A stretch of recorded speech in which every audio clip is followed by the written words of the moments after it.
It's the STP 400 at Kansas Speedway. Today's race for NASCAR on Fox, right there, Calamity Corner. More on that in a minute as we take a look at the Geico starting grid for today's race. 9th career pole for Matt Kenseth, his second here. Carl Edwards, second time he's been on the front row in Kansas. Ricky Stenhouse Jr., best career start in the Cup Series. Sam Hornish Jr. making his first start of the season. Kyle Busch, his 6th top 5 start of the year. And Eric Almirola carrying the King's colors. Martin Truex, runner-up at both races here last year and runner-up last week. Mark Martin, the 05 winner here. Ryan Newman, the quickest Chevrolet in the field. And Clint Boyer, the hometown hero. Greg Biffle, 2-time Kansas winner. Paul Menard finished 3rd here last October. Kurt Busch trying to rebound, and Jamie McMurray, another of the hometown favorites. Marcus Ambrose, Brian Vickers. Back in the 8th row, 9th row, Kevin Harvick and Tony Stewart. Montoya and Burton complete the top 20. Let's see if we can get our third place qualifier here. Ricky Stenhouse, this DW, you got a copy, buddy? Yes, sir, I got you. Great qualifying run there, my friend. You got the old 17 car, which, by the way, won here last year, and you won here last year as well. You got to be feeling pretty good about your chances today. This weekend's been fun so far. This Sport Fusion has been fast. Like you said, went to victory lane on this configuration last year, so and I did as well in the Nationwide car. So this team is going to work hard, try not to make mistakes today, and see if we can't get one of these Fords in victory lane before it's over with. Ricky, what made you qualify so well and run so well good here? Does this track fit your style? Heck yeah, a lot of on-throttle time here. We're not out of the throttle very much, and as everybody knows that's worked with it, that's the kind of racetracks I like and what I'm used to from the Nationwide side. So the guys gave us a great car. The Roush Yates engines has been strong this weekend, so we're looking forward to capping it off. All right, my friend, have a zestfully clean day out there, and thanks for talking to us. 10-4, copy that. Thank you. This race is brought to you by Budweiser, the beer that starts with full flavor and ends with a crisp, fast finish. Great times are waiting. Grab some buds. Get some late-breaking stories from pit road. Steve Burns. Well, Mike, Carl Edwards in the 99 knows that his race car is fast. He qualified on the front row, but what concerns him, he told me this morning, is the weather. It's been different every day that they've been here. That's what his major concern is. He wants to see a second group wear in as well. Krista Boda. Well, Jeff Gordon says it's hard for his brain to process the speeds they are carrying. How does he get from last to first? He's going to use that temperature, that weather, get to the outside lane when he needs to try to make some things happen. Matt Yoakum? Today is a crew chief's nightmare. 50% chance of sun, the intermittent wind gusts, and you throw in the new car, the relatively new pavement, and then this track record fast tire. Chad Canals told me their car had great balance. It was very fast in final practice, but it was really coming alive on sticker tires, and you need long green flag runs, something we didn't have last fall here, Jeff Hammond. Well, Matt, for Brad Keselowski and the two team, the last 2 weeks, they've been kind of caught up in, well, bad calls, penalties, as well as a bad qualifying effort here at Kansas. I got a chance to talk to Paul Wolf, and he told me this team, they're not worried about where they're starting. They're worried about where they're going to finish, and they believe they've got the confidence and the determination to win. Thanks, Jeff. Keselowski rolls off 33rd today. The weather here is variable. It started out sunny. The clouds rolled in, and so did the wind, and the temperature tried to plummet. We'll go 267 laps to complete 400 miles here in Kansas today. Track may be a little dirty on the start here, Mike, with all the wind blowing around. I noticed they blew some of the track off down here just a few seconds ago, so you got to keep an eye on that on the start here. See to the rear of the field, Dave Blaney, David Strimmy for engine change, Jeff Gordon that backup car after crashing in qualifying. We say Gordon starts 43rd. He never had before because the old provisional system, you got your position based on points. Now it's by qualifying speed, and his was 0. So, Darrell? It's time. Look at all these people. Place is packed, on their feet. Put your hands together. Boogity, boogity, boogity. Let's go racing, boys.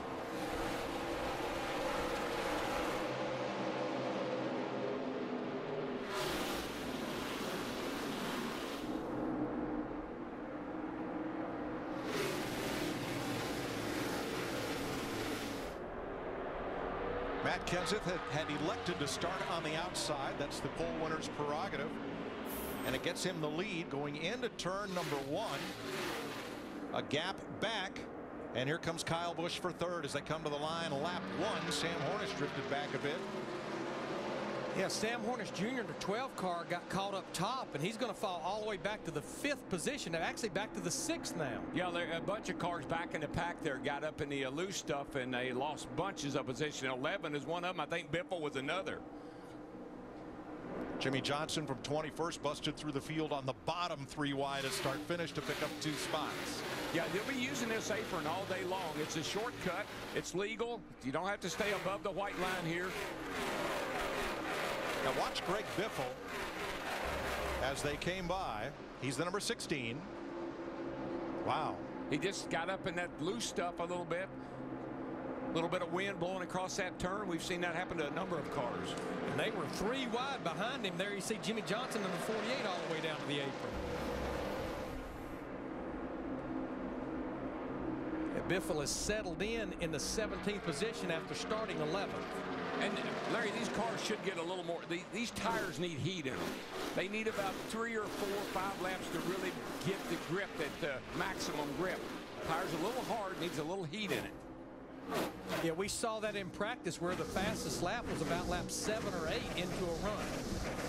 Single file through most of the top 20. You saw McMurray making a move over our in-track camera. And Mike, these guys right now, they're just kind of feeling their way along. They don't know how much grip's in the racetrack with the temperatures the way they are. They don't know if there's an outside groove yet or not. They got to figure that out as they go along. Jimmy Johnson gained 2 spots. Matt gave 1 back. And he also reported some concern news to Chad Knaus on the pit box. He said that we've got a wheel out of balance and a vibration. Kyle Busch spins down the back straightaway, down to the apron, and caution is out quickly here at lap 4. No big deal. He's used to this. Kansas has been his Achilles heel. He had trouble yesterday. He had trouble in practice. He's had all kind of trouble at this racetrack. Yeah, 11 starts. His best finish is 7th, not even a top 5 finish. He was leading the race here last year and spun out. And had a rough day in the NASCAR Camping World Truck Series race spun yesterday. Out twice yesterday. And an early exit. He's coming up off turn 2. He's the 3rd car in line here. It's right where he hit the wall in practice, really, Mike, except he didn't hit the wall this time. That car just got away from him. Spun out. On Friday, same place, different outcome. Coming up out of turn number 2. This was in practice early. That doesn't look like a hard lick. It does when you look at it from that angle. It really destroyed the right side of that race car. And they went to a backup car. But did not have to go to the rear of the field because it was before qualifying. Kansas is the only track in the Sprint Cup Series where Kyle Busch does not have a top 5 finish. And should he score one today, it will create for him a personal record of 6 consecutive top 5s. But he will restart last as we're under caution for the first time in Kansas.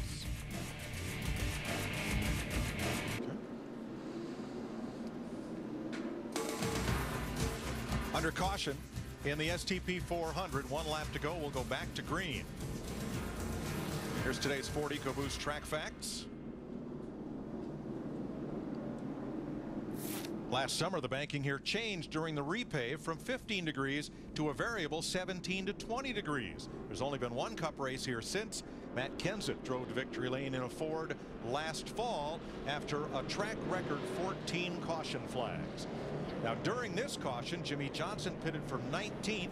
6 cars in all came to pit road, including Brad Keselowski twice, and he is still there as the field is in turn 3 getting ready to restart. He got some damage at the start of the race, and they're going to have to hustle. They keep filling that thing with Sunoco race fuel, but the field is in turn 4 right now, coming to the green flag. Larry, they may have some damage around that filler neck, and they can't get fuel in the car. Possibly. He's got to maintain pit road speed, 45 miles an hour to there. Then he can take off, and here comes the field. Matt Kenseth, Carl Edwards once again lead them down with Martin Truex, Stenhouse, Hornish, and Almirola. Restarts here are normally pretty exciting. That's, that's when the driver knows he's got an opportunity to make some hay. Yeah, well, if you get shoved up out of the bottom group very far, it's so dirty, there's no grip, and you're in trouble. Krista, what's up with Keselowski? Well, they did have a little bit of contact on lap 1, but really the big issue, they've come down pit road because kind of a familiar story for this team. They have a fuel filler issue. They have a lot of issues involving fuel. It might be the filler. It might be something to do with the fuel pumps, but it seems like that plagues them a lot. Almirola, Stenhouse, and Hornish, 3 drivers each trying to go to victory lane for the first time in the Sprint Cup Series today as they battle for 4th place behind Kenseth, Edwards, and Truex. And boy, Ryan Newman sent it into the corner, didn't he, that 39? Yeah, I'll tell you another guy that I think got a really good shot today is Sam Hornish. Sam is driving the best I've ever seen him drive since he's been in these big cars. In the Nationwide Series, the points leader. Whoa, look out, Stenhouse. That's a bold move. Just came right across Clint Boyer holding the outside and got a good run off the corner. You know, that looked like some dirt track move where he just drove it down in there. Not something you'd want to do every day. 16th place, McMurray and Ambrose. Now, Jimmy Johnson was one of those who pitted under this caution, Matt. Had a vibration before that caution, Mike, and they pitted, took advantage of that. Jimmy says now no vibration, car's good. Newman trying to hold off the 29 of Kevin Harvick. So another guy that's pretty pumped up for today is Kevin Harvick. He says his cars have been really well. We just don't have the finishes to show for it. Yeah, qualified back in the 17th position. Now he's up in the top 10 and 9th. Meanwhile, Kyle Busch, last week's winner, is up to 34th after bringing out the first caution of the day. Here's what he said after his spin. I had no hint of loose, not one time in any of those laps, and it just spins out. Have a hard time comprehending what's doing out here. That happened on lap 5. It snapped. I mean, he was in the corner, like I said, in the gas, and it just snapped around all at once. Nothing he can do about it. Matt. He restarted 38th, but during his pit stop, he made significant chassis adjustments across the back. And Dave Rogers, crew chief, told him, look, this tire doesn't have a lot of grip, and it's really windy out there. You just might have upset the car aero, and then away you went. I think that's right, Matt. I think you got to run these tires 3 or 4 or 5 laps before you really lean on them hard to get some heat in them, because they are a little on the conservative side. Well, we spoke about Jeff Gordon in qualifying. He drives it down into turn 1, goes through the middle of 1 and 2, and it just came around with him on the exit. Spun around. Look who's running right together. Tony Stewart, Joey Logano. We've seen this before. And this is a battle for the 21st position. Stewart in the 14, Logano in the 22. Stewart qualified 18th, which was a lot better than he practiced. We'll see how he fares here as Jeff Gordon tries to work his way up through the field. He is 30th after starting in the back, officially 43rd, with a couple of other cars that went to the back lined up behind him. At 10th place, Kurt Busch, who tested an Australian V8 supercar this week. Yeah, he did. Is in 10th ahead of Montoya. Yeah, I had a chance to go down there and do that, Mike, but it didn't work out on my schedule. I would have loved to not only driven the supercar, the V8 supercar, but go to Austin and see that beautiful racetrack. What a fantastic facility. Now, Montoya in the 42, he has been fast all weekend long. He just didn't get a great qualifying run in. Qualified 19th, about to crack the top 10. From the back, Dave Blaney and Jeff Gordon have each gained 13 spots. Bobby Labonte up 9, Montoya and Harvick 8. Boy, Stenhouse just put a power move on Sam Hornish and passed him coming out at turn number 4 for 5th place. Boy, you just see the confidence in Stenhouse today. He is driving that car where nobody else is going. He's going up high and cutting down into the center of the turn, passing people. He is on it. Krista? Well, they definitely have confidence in this race. That's actually what Ricky told me. He said the fact that they tested here and had such a good qualifying effort, he said they were fast right as soon as they loaded off the truck. He said that they need that. They need that momentum coming into a race. And that is a difference for 2013. NASCAR has lifted slightly the testing ban that's been in place. Each organization can choose to test 4 times during the season. And Roush Fenway chose Kansas as one of their tests. I just like the way Stenhouse and his crew chief Scott Graves are going about their business. They didn't come in here. Stenhouse didn't come in his chest all poked out. Hey, I'm a nationwide champion here. I'm the man. They've been under the radar. They've run a lot of laps. They've been building their notebook, and now they're getting ready to go up front and do some business. Now, just to update Brad Keselowski in that 2 car, he is still on the lead lap. I've been watching the scoring monitor, and he's been losing about a 10th or 2 a lap to leader Matt Kenseth. Right now, it's about the distance of a 1/3 of the front straightaway that he's in front of Matt Kenseth. There's Kenseth going off through turn number 2 as Kenseth closes in. A second long pit stop during the first caution is what put Keselowski almost 1 lap down. Chevy Silverado LTZ, a VIP Chevy Racing Experience, a meet and greet with Tony Stewart. Visit winthenewsilverado.com to enter.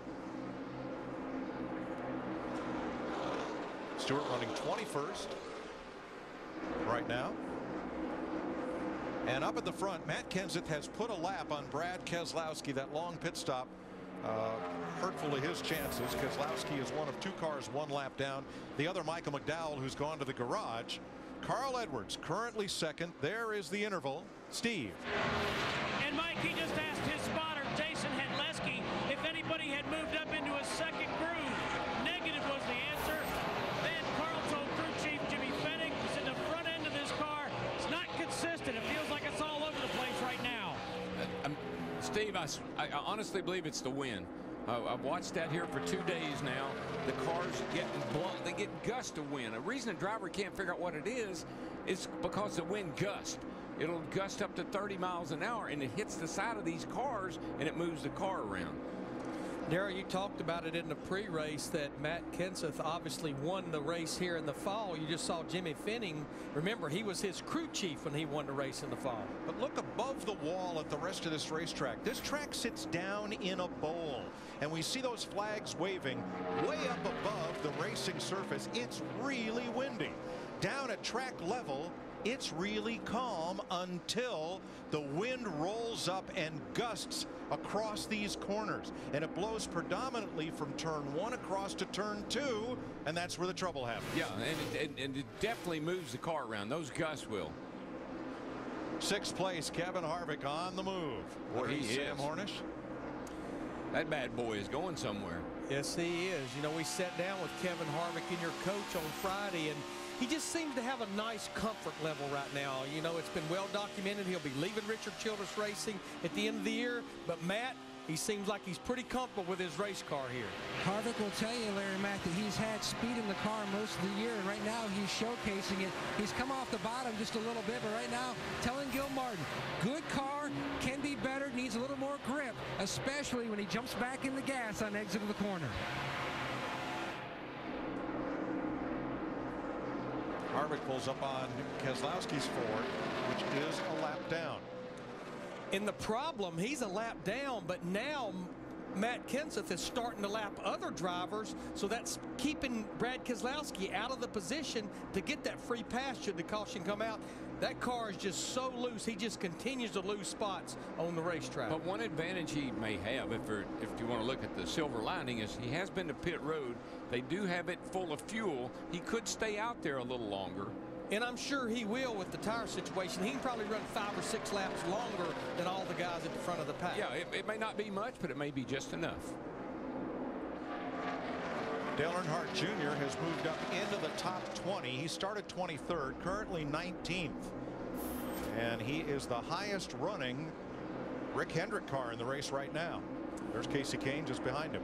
Yeah, that's been the story all weekend long. We talked about it at the top of the show. Qualifying, practice, and right now you see it still kind of carrying over to the race, still early in the race. Unexpected stop for Kurt Busch, Krista. Yeah, I'd been talking just a couple of laps ago about a bad vibration in the front end. Kurt Busch coming down pit road, as you see, the right front is what's vibrating. They're telling him to make sure to get into his pit box, but more bad news. The last couple of weeks have been bad luck for the 78 of Kurt Busch. He was running in 9th place when he came off track for this stop at lap 32. Little car, and the team's been, I mean, they were on a pretty good roll there for a while, a couple of top fives, and things were really looking up. But boy, it's all falling apart the last couple of weeks. 33 laps into the STP 400 on Fox. Matt Kenseth, your leader by 0.3 of a second. I'm Miss Sprint Cup. You're watching the NASCAR Sprint Cup Series on Fox. Turn 2 appeared to cut down a right front tire. Boom, turn 1. And into the wall, stayed up against the wall all the way around to turn 2. And that's put us under the second caution flag of the day. Tough break for Kurt Busch, who had made a pit stop for a left rear wheel that was loose from the start of the race. Yeah, I do not takes him off the lead lap at all. And we were getting real close to green flag pit stops, but you're right, Mike. That's the last thing Kurt Busch wanted to see was that caution. He needed it to cycle through the green flag stops. Play Fox Fantasy Auto Racing presented by Ford and pick your team of 5 drivers each week. Compete for weekly prizes all season long. Sign up today at foxsports.com/fantasy. Pick your winning team.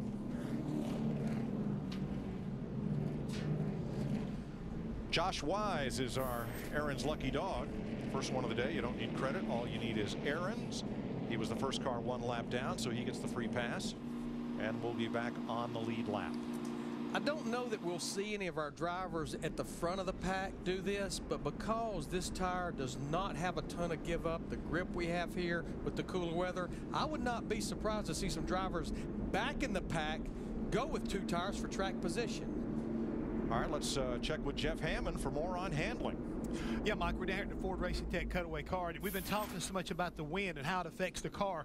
And the thing is, what is good about this car can also be a negative. You can see how flat the side of the Gen 6 car is. For every manufacturer, it's the same. It's nice, flat side. That works really well when you're going off in the corner and you're using this air basically to help stabilize the car when it hits the quarter panel or hits the side of the door.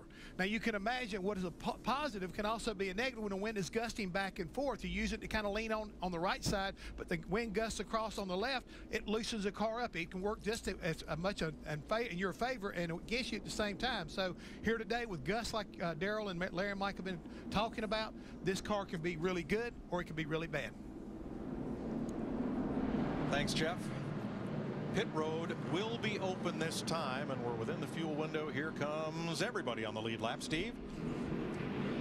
Carl Edwards has the first pit box off of turn 4, Mike. He says he needs some more rear grip. They're going to make a chassis adjustment and put some air in that right rear tire. Matt Yoakum. Almirola and Truex, 3rd and 4th, both have been instructed to pit closer to the wall. Expecting right side tires only, chassis adjustments for both complaining about the same thing, being tight. Krista? Matt Kenseth, the leader, pulls into his pit stop. He said, it turns well, but I need rear security. The plan to give him that with track bar. You see the team working on the right side. They had called for just a right side tire change, and that's what they do. Kenseth first off pit road. Mark Martin moves up 9 positions. Wow. We reported Michael McDowell in the garage. He's back out on track, but 4 laps down. We're under caution in Kansas. 1 lap to green after 42 laps. Second caution of the day. Starting tomorrow on the National Geographic Channel, new series called Brain Games, a roller coaster for your mind. Challenges and games that will boggle and amaze you. Premieres tomorrow on the National Geographic Channel. When Kyle Busch spun to bring out the first caution of the day, you may have seen something flying from the right side under the car. We did and wanted to take a closer look. I think I believe what this is, Mike and Larry can jump in here too. When you're spinning, you cut the wheel so hard trying to save the car that he ripped part of the brake hose or one of the hoses they use maybe for a tire blower or something. That's a piece of that brake hose from out from under the front of the car. Shouldn't be an issue. Tough day also for Brad Keselowski. He made a second long pit stop on the first caution. You see the damage on the back of the car, and he's been told by NASCAR he will start tail end of the field for pitting too soon under the caution flag. This second caution of the day. So we're ready to restart. Kenseth and Mark Martin, who gained 9 positions on his stop. Kevin Harvick, Carl Edwards, row 2. Greg Biffle, Ricky Stenhouse, row 3. Almirola, Truex, Vickers, and Denny Hamlin's number 11, and Clint Boyer are the top 10 as we go back to green at lap 43. Mike, quickly on Keselowski, if you're going to have trouble, have it early so you got time to get it back. Lucky dog, wave around, got a lot of opportunities. 2 cars took the wave around, Kurt Busch and Mike Bliss. Boy, the 55 car has backed everybody up over there off turn 2. 4 wide. Yeah, it was documented he took 2 right side tires only, but for the most part, about the top 18 drivers took 2 tires, so I don't know if we can say that would be the problem. I don't know either, Larry, but that thing just did not go, and it was really close to causing a big accident. Hold your breath. Double wide into turn 1 from 3rd on back. Looking from Almirola at Kevin Harvick coming alongside. Michael hard today. He's looking racy. And so is Almirola. You put the King's coat on your car. That iconic Petty blue and STP red paint scheme that carried Richard Petty to a whole lot of wins. You want to do well for the King. That's a lot of pressure too on a young man. You got to, if you're going to step up, maybe you want to do it today. Let's go back to the restart and take a look at what happened to Mark Martin as he started inside of Matt Kenseth. That's Martin in the 55, top of your screen on the left. He just can't go right here. The car looks like it's he can't get back in the gas. Harvick's into the back of him, almost got him out, knocked him out of shape. And here they come. 3, 4. How many ever wide they can go down that back?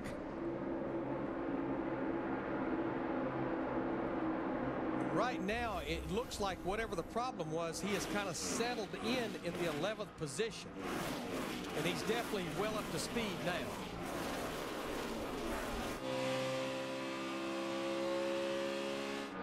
Fifth place, Harvick and Biffle. No problem for for Harvick. He just went right on by. One thing I love about this car, you catch him, you pass him. He told us they've been doing a lot of testing over the last couple of weeks at some tracks that we don't race on, just trying to improve their mile-and-a-half track program. And then that's the commitment that Kevin has made to Childress and that team. Is, you know, I'm going to work as hard as I ever have. I want to get this thing as good as we can get it. You see Dale Jr. has climbed his way through the field, now up to 15th. We listened in. Along pit road today, nobody putting gas all the way in it. Everybody's playing the fuel game here. Yeah, I'm not sure what that talk about fuel game this early, but we certainly know that we can get some long green runs here. Talked about Brad Keselowski winning this race here 2 years ago. It was certainly done on fuel strategy that started very early in that race. Jeff Gordon from the back of the field, after a rare spin and crash in qualifying, has moved up to 14th, and his teammate Casey Kane's come along right with him. Michael and I were kidding about Jeff Gordon, you know, and how he'd been running all weekend here, but I really felt like that in the race itself, he and Alan Gustafson, they'll figure out a way to get that car up to the front. Well, you see 3 Hendrick drivers running there. Jeff Gordon in the 24, Casey Kane in the 5, Dale Earnhardt Jr. in the 88. Here's Jimmy Johnson in the 48. All 4 of those drivers, like a lot of drivers, went with just 2 right side tires under that last caution. And Larry, I remember in practice and even after qualifying, Jimmy, Dale, Jeff, all of them said, even Casey, we weren't very good in qualifying, but we think we have a great race car for the race.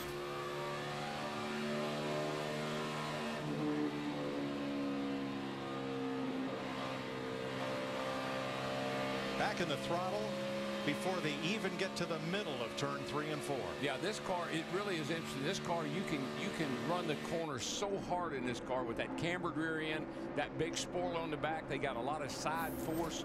You can really run the corners hard. That's where the extra pace, I think, is coming from, how fast they go through the corners. And Johnson's up to 11th.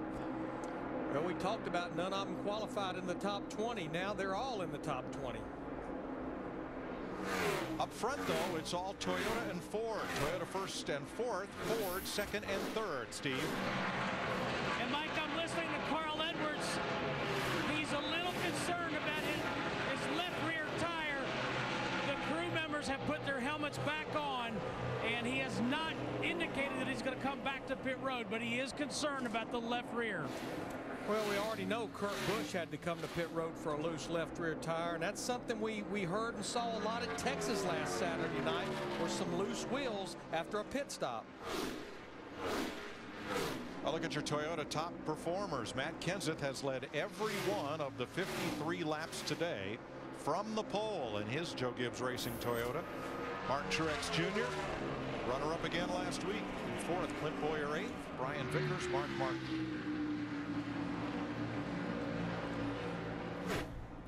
53 laps complete in Kansas. Kenseth leading Edwards, Stenhouse, Truex, and Harvick.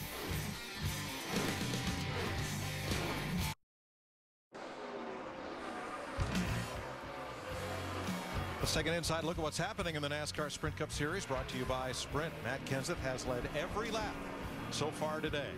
Get unlimited access to NASCAR with the NASCAR Mobile 13 app, and no metering, no throttling, and no overages when you're on the Sprint network. Learn more at sprint.com/speed.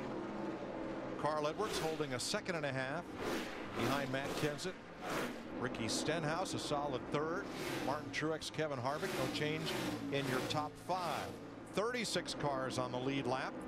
Keselowski 1 lap down after a long pit stop. Michael McDowell, Dave Blaney in the garage area. The good news about Brad Keselowski, as we sit right now, he's the first driver a lap down, so should that caution come out, he can get back on the lead lap. One thing I'm hearing, Larry, is a lot of these cars are really tight. In other words, they won't turn. The problem right now is there's not enough room. There's not a second groove, although it's getting better all the time. But if your car is tight, you'd like to move up the hill a little bit, but you got to be really cautious at this point of the race. Like you saw Brad Keselowski trying to pass under Bobby Labonte. The car started to move away from him, and he had to back out of it. We talked to a number of drivers about the high speeds here in the Great Plains. This track is extremely fast. We all knew it going in here with this new car that the speeds were going to be unbelievable. And let me tell you something, it gets your attention. It is fast. You know, it's the kind of typical repave. You put tires on, the car drives one way, and then you keep tires on, and it drives another way. So figuring out how to tune your car for the race is going to be really, really difficult. It's going to make that pit strategy even more important. Everybody's going to be fast, and you're going to have to do a lot of passing on pit road. You're praying at them Goodyear to do their job, because if they ever fail, it's going to hurt bad.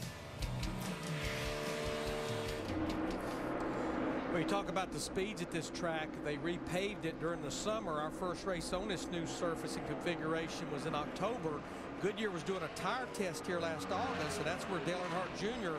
blew a right front tire, got the concussion, had to sit out 2 races, including this race in the fall. Well, I know the track's still fast, and I know it's got a lot of grip in it, but it has, I think it's given up some. This is the same tire we ran here last fall. I think they probably have to come back here after this race and do another tire test. And you saw Jimmy Johnson do just what a lot of drivers are doing, stalk the competition until the car gets away from them. Watch the 12 of Hornish here. You can just see the back of that car. Watch that car down on that white line. You can just see it starting to step out a little at a time, and Sam finally had to get out of the gas to save it. And Darrell, that little slide cost him almost 10 miles per hour in speed, allowing Johnson an easy pass. And we should have known better. Jimmy Johnson in that 48 team qualified 21st. They're now in the top 10, running in the 9th position. Remember what we said, watching them practice? You never know what they're doing. No, sir. They might have been practicing for some race coming up in the future. Yeah, after the Daytona 500, where Johnson and crew chief Chad Knaust never practiced drafting with other cars and then won the race.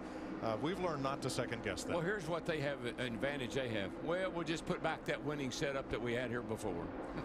Because they've got one. When they get done. He is now stalking Clint Boyer in that 15 car. Riding with Clint here in the 8th position.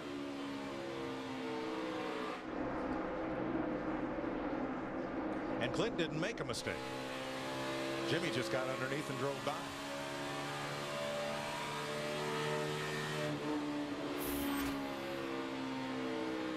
The biggest movers include 3 of the 4 Hendrick cars. Jeff Gordon, from last on the grid, has climbed 29 spots to 14th.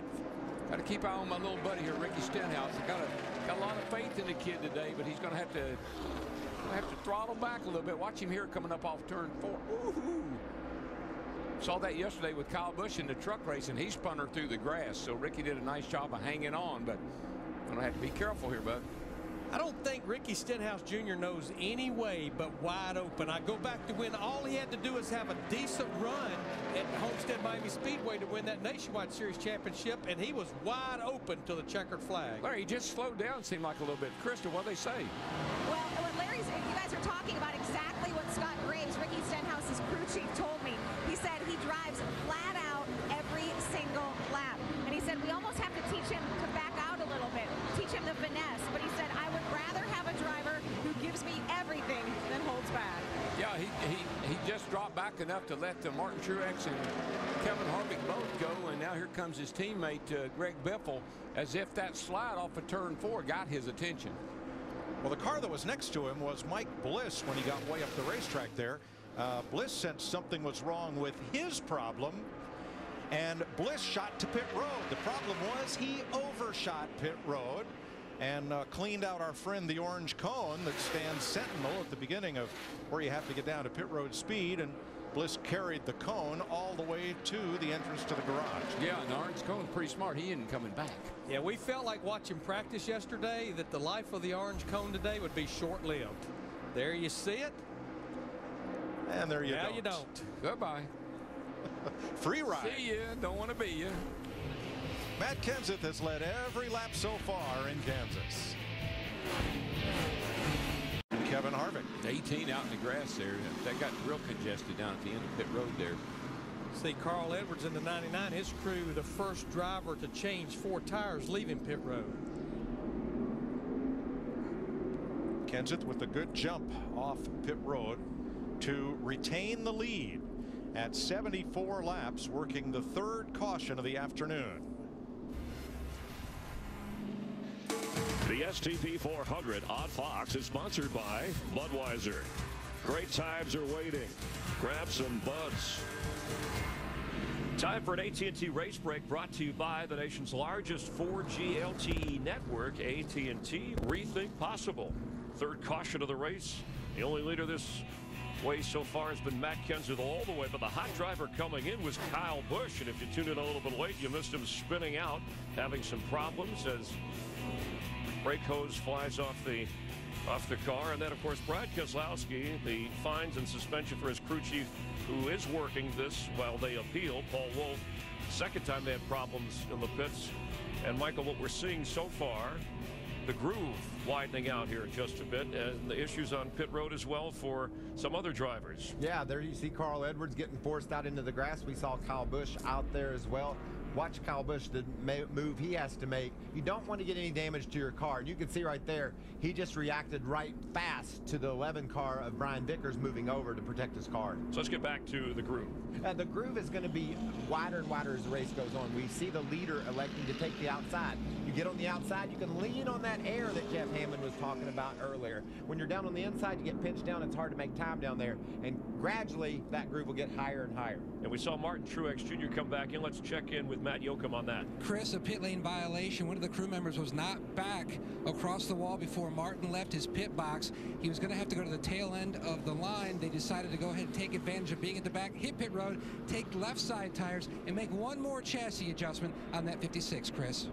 Thank you, Matt. And the Hendrick drivers, and of course, Jimmy Johnson, the points leader, headlining that group, qualifying 21st or worse, Michael, but they have made some adjustments and are moving on up. Yeah, I was talking to some of the crews on pit road, and they were really looking forward to that first pit stop. Take some air out of one of your tires, make an adjustment, maybe a track bar, some wedge, and that's what this team has done. The first 30 or 40 laps, the best running car they had was 19th, and at the caution just now, all of them were inside the top 15, so good adjustments. And 2 tire stops, a strategy later, that'll come into play, what they're seeing, what they're doing. Yeah, maybe no tires even. These tires aren't falling off that much, so the crew chiefs are going to have a lot of load on them as this thing winds down, deciding how do I get that track position and let my driver keep it. All right, racing fans, you know something about speed. You can buckle up and play AT&T's Fastest Driver Challenge. Call ** FAST from your mobile phone and make your prediction for today's race. Brought to you by the nation's fastest 4G LTE network, AT&T rethink possible, and a chance for something we haven't seen in nearly 3 decades, and that is the pole sitter of the race in NASCAR winning for the 3rd straight week. We've had Kyle Busch and Jimmy Johnson do that. Matt Kenseth has dominated so far from the pole. Yeah, I think Matt Kenseth thinks he needs to lead every lap. Let's get back upstairs to Darrell, Larry, and Mike. Thanks, Chris. Sam Hornish had a tire violation outside the pit box. Tire violation. Have to make a penalty stop. Let's check with Steve. And Mike, here's something that I haven't seen down here in the 99 pits. Just talked to the tire specialist, and I heard Jimmy Fennig confirm this to Carl Edwards.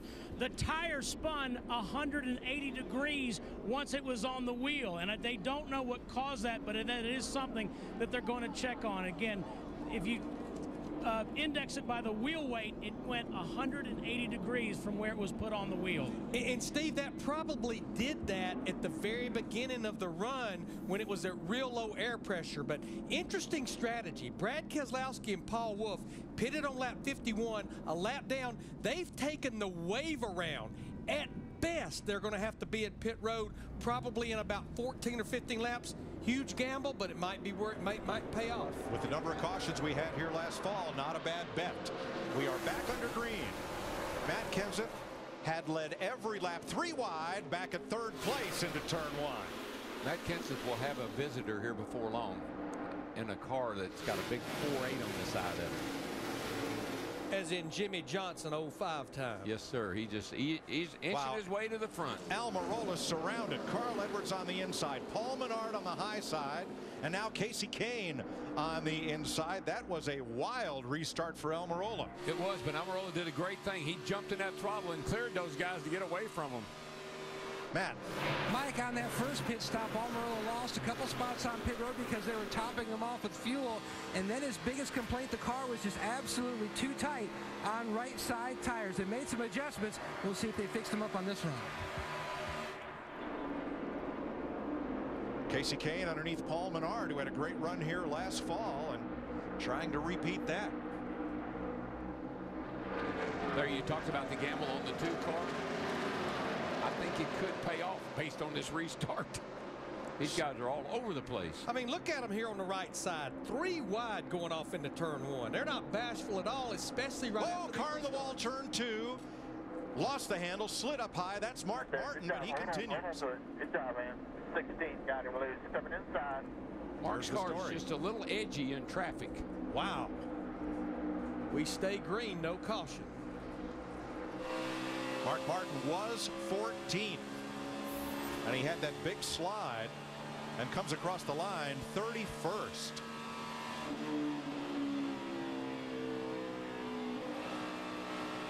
So Martin back up to speed, but deep in the field. Brian Vickers in the number 11. Let's take a look at him. 1 lap from the restart, top of your screen. That was what we would call sideways right there. Ricky Stenhouse Jr. to 17 right behind him. Well, Larry, don't want to belabor the point, but when you put 4 tires on these cars or fresh tires on these cars, they just don't hook up that well for a lap or 2. Boy, Darrell, looks like there was contact between Greg Biffle and Mark Martin. Yeah, Mark struggled off that turn 2 earlier restart, and he did again. He got bumped from behind. Well, you said the 48 was coming, Darrell, and he is now right up to the rear bumper of 2nd place Kevin Harvick. Hello.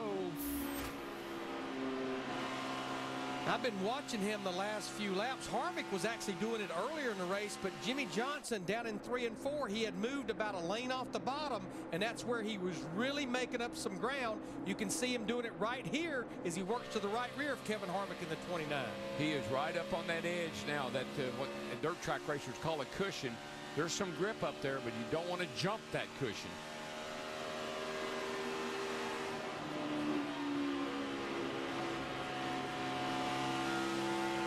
And Johnson gets a big wiggle. Hang on, baby. Nothing. Clear. 10. Wow. And again, it's like what happened to Kyle Busch. The car was going, everything was fine. He was passing cars, and then it just snapped loose with him. And at the same point, just as you get into the gas for turn 2 and start to climb that hill, the gust, maybe it's a gust of wind, maybe it's the way the car is handling, but That'll stop your heart for a second. Well, we've seen so much trouble. Matter of fact, most all the trouble we've seen has been in turn 2, and that's the way the wind's blowing. 84 laps complete. Matt Kenseth out front. At lap 87, the lead car stayed out, and from Casey Mears on back, they are coming to pit road. And Larry, this is where I think that Brad Keselowski is going to miss his crew chief, Paul Wolf. That call to stay out, take that wave around, and gamble on getting this caution, that's what Paul Wolf's really good at. Absolutely. Couldn't agree more. We'll have replays in a minute. First, let's see what happens on pit road.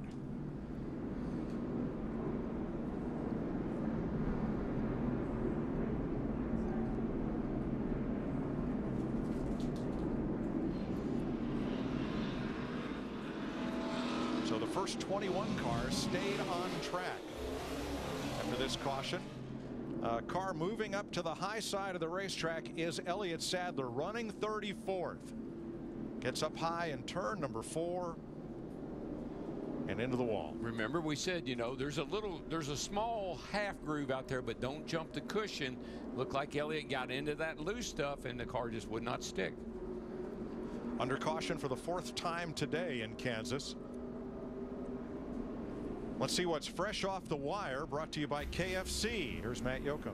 A big week ahead for Denny Hamlin, going back to his home track of Richmond. Is Denny Hamlin's short track showdown charity event on deck as well. Your rehab, where are you? When can we see you back into a race car, Denny? You know, we got a 50-50 shot of making it back in Richmond. You know, if we don't, we do intend to try to start Talladega and go from there and get another scan and checkup after Talladega. So it's just really, it's week by week at this point. You know, obviously with any kind of healing of a bone, it's different with every person. So we're just hoping we're going to be on the quick side of things, and we're able to go back home and have some home cooking and maybe try to get a win. I hope the 50 becomes 100 by next week and we see him back in that 11 car. Mike? Fractured vertebrae for Hamlin on the mend, trying to get back aboard. Brian Vickers on board until Hamlin can return. Saturday night, under the lights, NASCAR in Richmond in the Toyota Owners 400. Defending champion Kyle Busch. Fox exclusive coverage Saturday, 7 p.m. Eastern Time. It'll be our 3rd short track race of 2013, but our first one under the lights on Saturday night. So the 2 car, you know, he was in bad shape, right? But he can't now. Look where he's got somewhat of an advantage on fuel, Krista. Well, until they had to come back in just now, they thought they maybe had a loose wheel as well. That's sort of been a theme today. So the team checking it out. But yeah, they gambled on that fuel strategy with that caution. You see Paul Wolf come down off the box, checking the tires. We've seen some loose wheels. Matt Kenseth, actually our leader, thought he had a loose wheel earlier in the race. He did not. The team checking. Everything looks good. They haven't said anything on the radio yet. So far, so good for Brad Keselowski. And Larry, I think possibly what's given these guys a false reading is the camber in the rear tires. That'll cause that rear tire to maybe skip a little bit or chatter a little bit, and maybe what they're feeling. Jimmy Hill got the free pass as we go back to green. These cautions also a break for Kurt Busch. Look at him go 4, 5 wide into turn 1. Well, Jimmy Johnson was, I mean, he was in the grass practically. Kevin Harvick was not going to cut him any slack. Yeah, Matt Kenseth in that 20, though, he chooses the outside, and he just rockets off turn 2.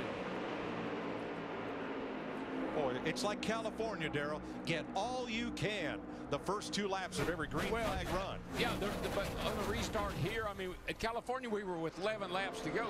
Here we're not even halfway yet. But that's crazy right there. No out of bounds here. No. You can get in the grass if you want to. But see why we have out of bounds some places? Like Daytona and Talladega? Because they would do that at Daytona and Talladega. Marcus Ambrose coming into play, battling Carl Edwards. Couple of fast forwards there. Krista? Yeah, Marcus Ambrose, the Aussie, has been flying in this race. He's actually been one of those forwards who's been strong all weekend, qualified 15. They are one of the teams who's gone with the 2-tire strategy on each of their stops and really haven't had to make too many adjustments. They're feeling pretty good. Yeah, it's almost like that off week really helped Ambrose and his race team. They've come to life lately. Boy, it did, Larry. But this group was 3 wide into turn 1, and they still don't have it all sorted out. I was grabbing Larry. I said, look at this. What a wad. That's Jamie McMurray from Joplin, Missouri on the inside. His crew chief, Kevin Mannion from the Boston suburb of Boylston. Among many folks in the garage area and in the grandstand. Touched by the happenings in New England this week. You got to see this wad that came down this front straightaway, Larry. They had the whole racetrack, apron and all. Look at this, 4 wide. They get there, just wait a minute. They go everywhere. There's 2 wide on the apron. They're down on the apron. They were almost in the grass. That was incredible. And this is all drivers that elected to come to pit road on that last caution and get fresh tires and get filled up with Sunoco race fuel. At second place, Jimmy Johnson had to battle Kevin Harvick. And here's a look at the pass for second. Yeah, Johnson right now has got a superb car.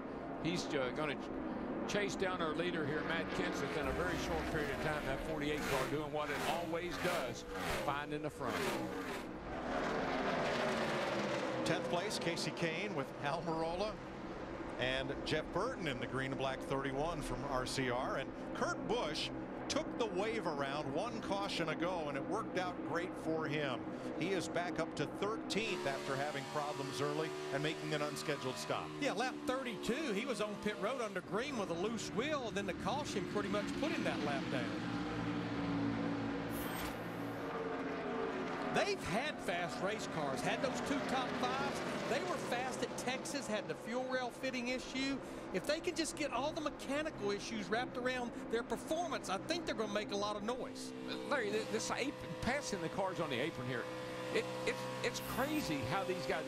What's Jamie McMurray in the 1 car? He's back here behind Mark Martin and Joey Logano, drops it down, takes the shortcut, comes right back up, clears those guys, and moves on. And Darrell, we've seen that here before, but I just think the downforce that this Generation 6 car has, it even makes them more comfortable doing that. McMurray still coming, just passes 2 more. Hornish on the outside. If it's with good Ryan once, Vickers. good once, got to be good another time. You know, maybe there is a hometown advantage. You just ask Jamie Mack. You better believe it. 97 laps complete. Matt Kenseth led all but 1. David Stremme led a lap under caution.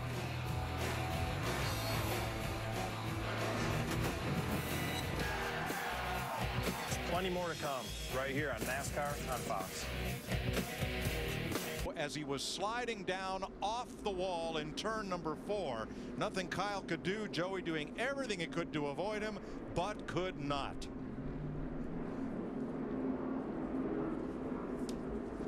Kyle Busch said the car was again snappy loose when it came around at turn 4. You don't see this every day, backing down pit road. Well, I think he can see out the back window better than he can the windshield right now, probably. I think he's just looking for the garage, to tell you the truth. See what happened to Kyle Busch and how Joey Logano got involved. Riding with Danica Patrick, it's up ahead. You'll see Kyle, the car just snaps out from under him again like it did earlier in the race. Stay to the bottom, stay to the bottom. All clear, all clear. No down the hill, and when it does, Joey Logano was trying to get by on the inside. You'll see Joey coming along here. Thinks Kyle's going to stay up next to the wall, but the car comes down, and that is amazing. Yeah, Joey was all the way on the apron.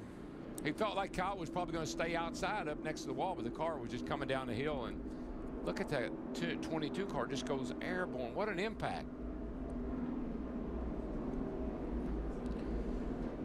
Oh my gosh. Wow. That is unbelievable. 2 drivers coming off great runs at Texas last Saturday night. Kyle won, Joey finished 5th. What I like about that spot from our Fox high-speed camera is that all the deformation of both cars is in front of the windshield in the crumple zone. The driver compartments stay intact. A hard crash, and caution is out for the 5th time. The STP 400 on Fox is sponsored by 5-Hour Energy and by Ram, engineered to move heaven and earth. Guts, glory, Ram. Kyle Busch was 22nd, Joey Logano 26th, and as Larry noted, Joey was all the way down on the apron trying to stay away from the sliding number 18. Nowhere else to go. Yeah, well, when the car's up against the wall like that, I mean, you know, it had a good bit of speed. Kyle's car did, and so instead of being able to keep it up against the wall, the car just shot down the hill. Here's what Kyle had to say. Yeah, right, Kyle? Oh, yeah. Kansas, right? This track has been his Waterloo. He came in here with 5 straight top 5s. He will not get a 6th and extend his personal best. As we mentioned earlier, Kansas is the only Sprint Cup track where Kyle Busch does not have a top 5 finish. You can't make this stuff up, man. He blew 2 engines in his truck. He wrecked his truck. He spun out and wrecked his car in practice, had to go to a backup car, spun out when the race started. Now he's crashed. Let's take a look at our STP race summary as pit road is still closed. Matt Kenseth has led all but 1 lap. 33 lead lap cars, 2 leaders, 2 lead changes, and 5 yellow flags for 17 laps. The only other driver to lead a lap was David Stremme. Stremme has gone to the garage in that number 30, which carried a ribbon on the hood in tribute to the people of Boston. Car owner Brandon Davis's wife Tara is a Boston native, and they wanted to show their support.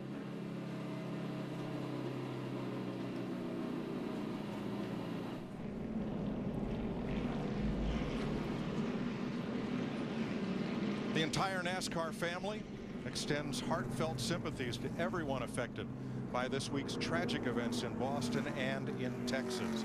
We urge your support for onefundboston.org to help those affected by Monday's Boston Marathon tragedy. And we also remember the folks in West Texas this Sunday.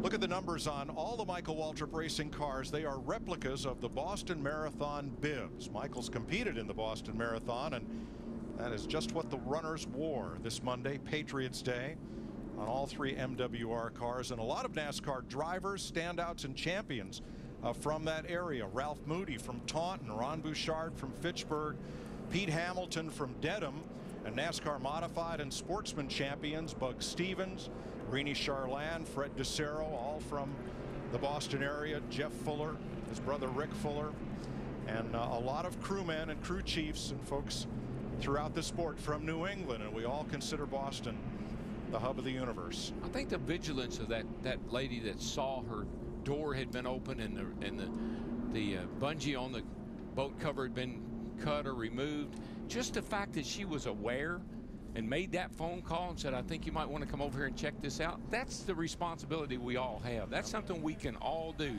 You see something unusual, you see something out of the ordinary, something not right, call somebody. Something certainly was not right for Kyle Busch today. He's already in street clothes and walking away from a bad day in America's heartland. Bad weekend. Jeff Hammond.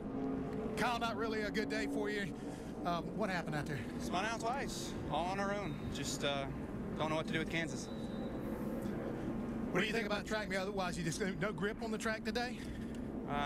Yeah, absolutely no grip for me, anyways. But you know, you're running third, doing fine. Car a little tight, and you spin out.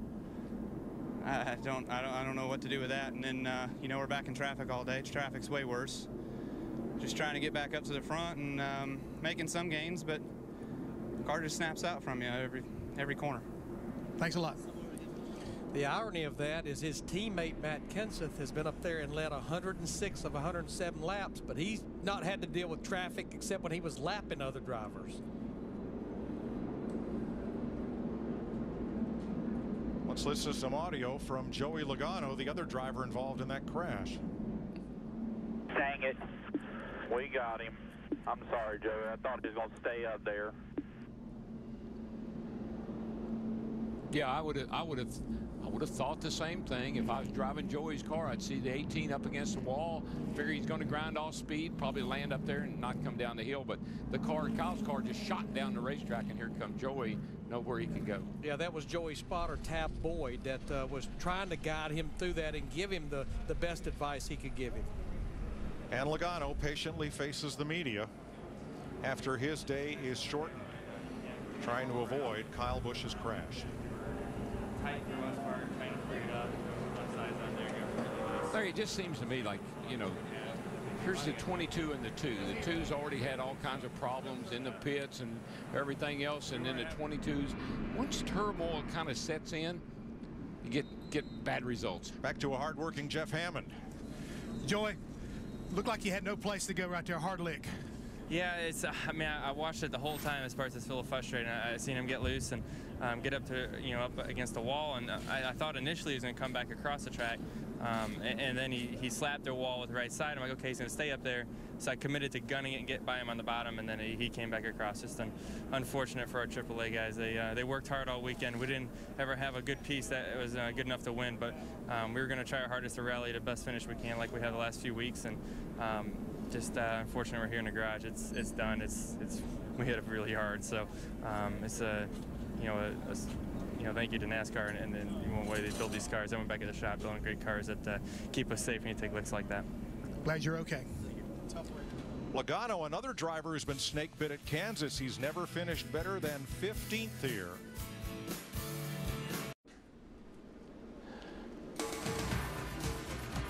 .110 laps complete. We're under caution for the 5th time today. Kyle Busch spun in turn 4, crashed into the wall, caromed off the safer barrier and down onto the apron into Joey Logano. That is all cleaned up, and pit road is open. Here they come, Steve.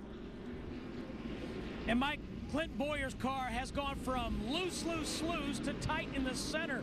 They've discussed 4 tires, but I think they've settled on 2 tires on the number 15 for Clint Bowyer. Right side tires for Bowyer. Matt? Steve, the lead Chevys of Johnson and Harvick second and third. Both had made a lot of progress in that last run. Harvick said his car started out tight and then leveled off. He's away, and Johnson, his car was similar. Krista? Every stop Matt Kenseth has made, they have made right tire change only. A slight adjustment to free him up just a little bit, just right sides again. Now Kenseth leads the race off pit road ahead of Carl Edwards. Jimmy Johnson lost 3 spots, as did Bowyer. But how about Carl Edwards gained 4, that 99? See what happened to the 48 here. Well, watch, he's waiting on traffic. He knows that 47 car was coming, and so he held up just long enough for the 47 to get by Bobby Labonte. Right here, he says, hold on, ho. Now, there you go. He elected to give up those 3 or 4 spots there versus having to repair a damaged right front fender. Several drivers did not stop, however. His team saved them from a possible pit road collision. Be ready. Hold. Go. Side 1. Lights clear. As Bobby Labonte pulled in ahead of them. Now 4 drivers, we said, stayed out on the lead lap. And at the front of the field are Martin Truex Jr., Jamie McMurray, Mark Martin, and Brad Keselowski. They did not pit on this caution. But there are 4 drivers that pitted on the last caution at lap 88 when most all the other leaders stayed out. So Truex, only the 3rd driver to lead today, gets a push from Keselowski, and we're back to green. Oh, and wow, Mark Martin almost turned Jamie Mack around. Boy, Mark Martin has had a terrible time on these restarts. A couple of times we've seen him in trouble, and that time he caused a little trouble. And McMurray goes from 3rd to tail end Charlie. He's still not up to speed. Well, I think he had a couple of things going on, Darrell. He had stuff all over his tires, plus the inside line was just blocked. He couldn't get up on the racetrack. Clear sailing for Truex. He leads Keselowski, and they're 2 and 3 wide all the way back. Junior, Montoya, Ambrose, 3 abreast heading for turn 1. Let's see what happens here. Let's look at it again on the restart. Mark's in the 2nd car on the inside there. Keselowski leaning on Truex. Gets him pushed out front. Jamie McMurray in the 1 was going to put the block on Mark Martin in the 55. He just got into his quarter panel. Certainly did. Good, man. Good. 99 outside. 3 wide. Happens that quickly. 3.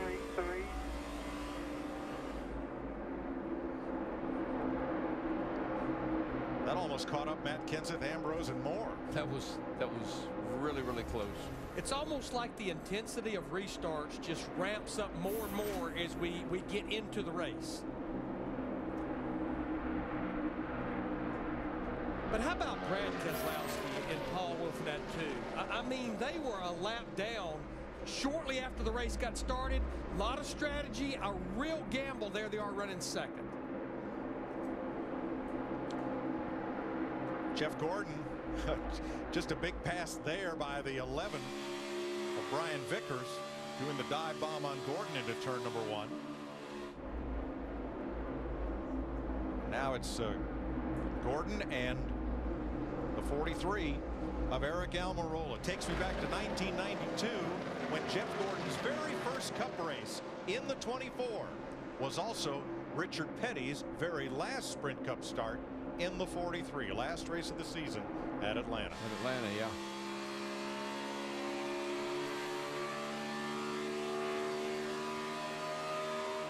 Well, that 56 car, Martin Truex being out front, that guy led a lot of this race last year. I mean, we thought he had it in the bag, and then the last stop, the car just didn't come back on the track and run as quick as it did, and Denny Hamlin was able to hold him off to win the race. But that 56 car always runs good here at Kansas. The driver just seems to be getting better and better. Dale Earnhardt Jr. in the 88 car, he just drove by Kevin Harvick in that 29. Jr. started 23rd. He's up to the 5th position.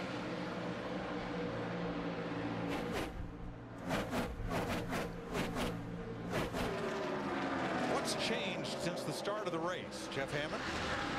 Mike, right now we're down here in turn 1, and the biggest difference, I can feel the sun. The clouds are starting to get a little bit higher. We're starting to get some sun come through the race to hit the racetrack.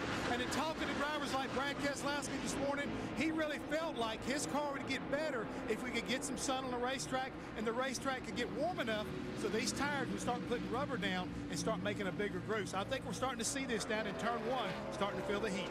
And I can't help but think, as we have a battle for 14th between Paul Menard and the 27, Mark Martin and the 55, go back to a year ago. The driver leading this race right now, Martin Truex Jr., when the sun popped out late in the race, they didn't make the right adjustment, and they got beat by Denny Hamlin in the 11. Matt Yoakum. And Mike, what a nice recovery by Martin Truex Jr. and his 56 team. Remember earlier they had that pit lane violation. They didn't have the tires back across the center line of the box. They had to come back down pit road. They stayed out. They last pitted on lap 88. And essentially this car loves scuffed tires. Means a set of tires that has a heat cycle through them. They've got clean air and those scuffed tires. They're hoping to get a caution in about 30 laps, so that way they will be closer back on cycle with the other cars. But they got the track position. And what happens is when you get out of sequence with everyone else, like we saw the 2 car do, like we've seen the 56 car, it changes your game plan, gives you some options that the other guys don't have. You can pit out of sequence, you can do things to the car out of sequence, and then if the cards fall right, you find yourself in a great position.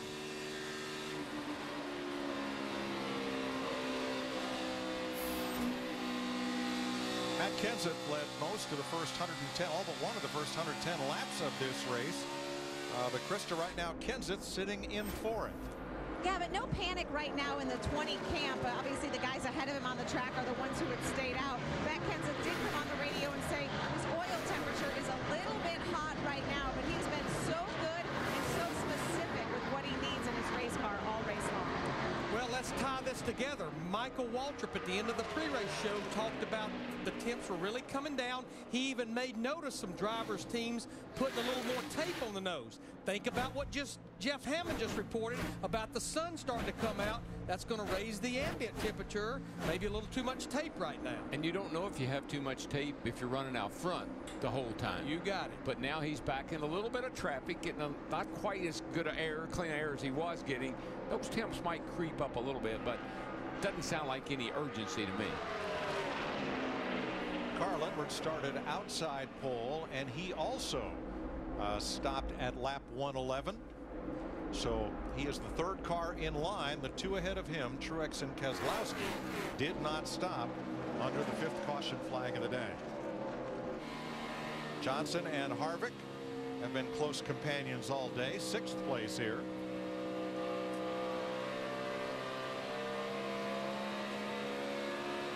Coming up on halfway on our mid-race report, Martin Truex Jr., who led 173 laps here last year out front. We've had 5 cautions, including this big one. next year is your leader now. He says, I'm tired of finishing second after Texas. That's what he said. Not a good thing. Time for the AT&T mid-race report. Glad you're watching with us. Kyle Busch, the hot driver, coming in, spun out on lap 104 out of the race. Pole sitter Matt Kenseth has dominated the first half. Kenseth has been the leader halfway in 3 other races this year, but Darrell Waltrip, he did not win any of those. No, but let me tell you a guy that is just impressing the heck out of me. Yeah, he drives the 2-car. That's Brad Keselowski. But his crew chief, Paul Wolf, last week they were 2 laps down in the race at Texas. Got it back, got the free pass, took the wave around, and they finished 9th. Today they get in trouble. They got problems with the car. Now they're back leading, running second in the race. Paul Wolf, Brad Keselowski. Great combination.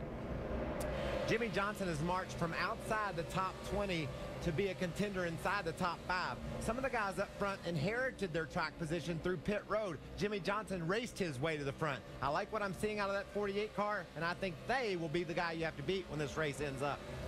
Michael, Chris talked about Matt Kenseth, led 110 of the first 111 laps. Now, I know he's back in 4th position right now because of some strategy by drivers in front of him, but I think if they'll keep up at the racetrack with changes with 2 to 3 pit stops to go, we can talk about Matt Kenseth getting another win here in 2013. Matt. Larry Mack in the shade. Dale Earnhardt Jr.'s car has been on the edge and tight, but the sun has popped out. Now it's back to the loose side. He's climbed to 7th, and basically they've only taken right side tires this entire race. They only expect 1 stop for lefts. Keep an eye on the 88. His best finish here at Kansas, 2nd. Mike. Race leader Martin Truex led 173 laps here last fall. He's finished second 6 times since his last and only victory in the Sprint Cup Series. Chris, he's starting to look a lot like Harry Gant, Mr. Second Place. He's more overdue than yesterday's train. And anxious to hold on here. Also, my Kansas native Clint Boyer, currently running 10th. Has been heard over the radio saying how crazy, how edgy the drivers are and how out of control they are. And then he said, just wait till the last few miles over the last 100 laps or so.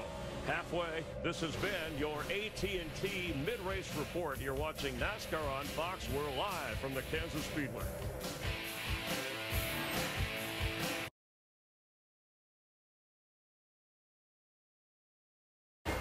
Let's take an inside look at what's happening in the Sprint Cup Series, brought to you by Sprint. Brad Keselowski up 31 positions to 2nd. Get unlimited access to NASCAR with the NASCAR Mobile 13 app and truly unlimited data from Sprint. Learn more at sprint.com/speed. Here's what Brad had to say to his team before he rolled off the starting grid. We'll put our game face on and we'll do our best to focus, work our way to the front. Be a lot of strategy today, so let's try to be prepared, and probably going to be a lot of wrecks too. I'll try to be heads up for you. Hopefully we can work our way to the front. See you in Victor Lane after the race. Well, he's worked his way to the front, but Larry, his stop back at lap 88. And here's Jamie McMurray coming to pit road, who stopped at the same time. Is the hourglass running out of laps for Keselowski? Yeah, I think we're probably going to see Brad Keselowski hit pit road this time. And Martin Truex Jr. in the 56 won't be far behind.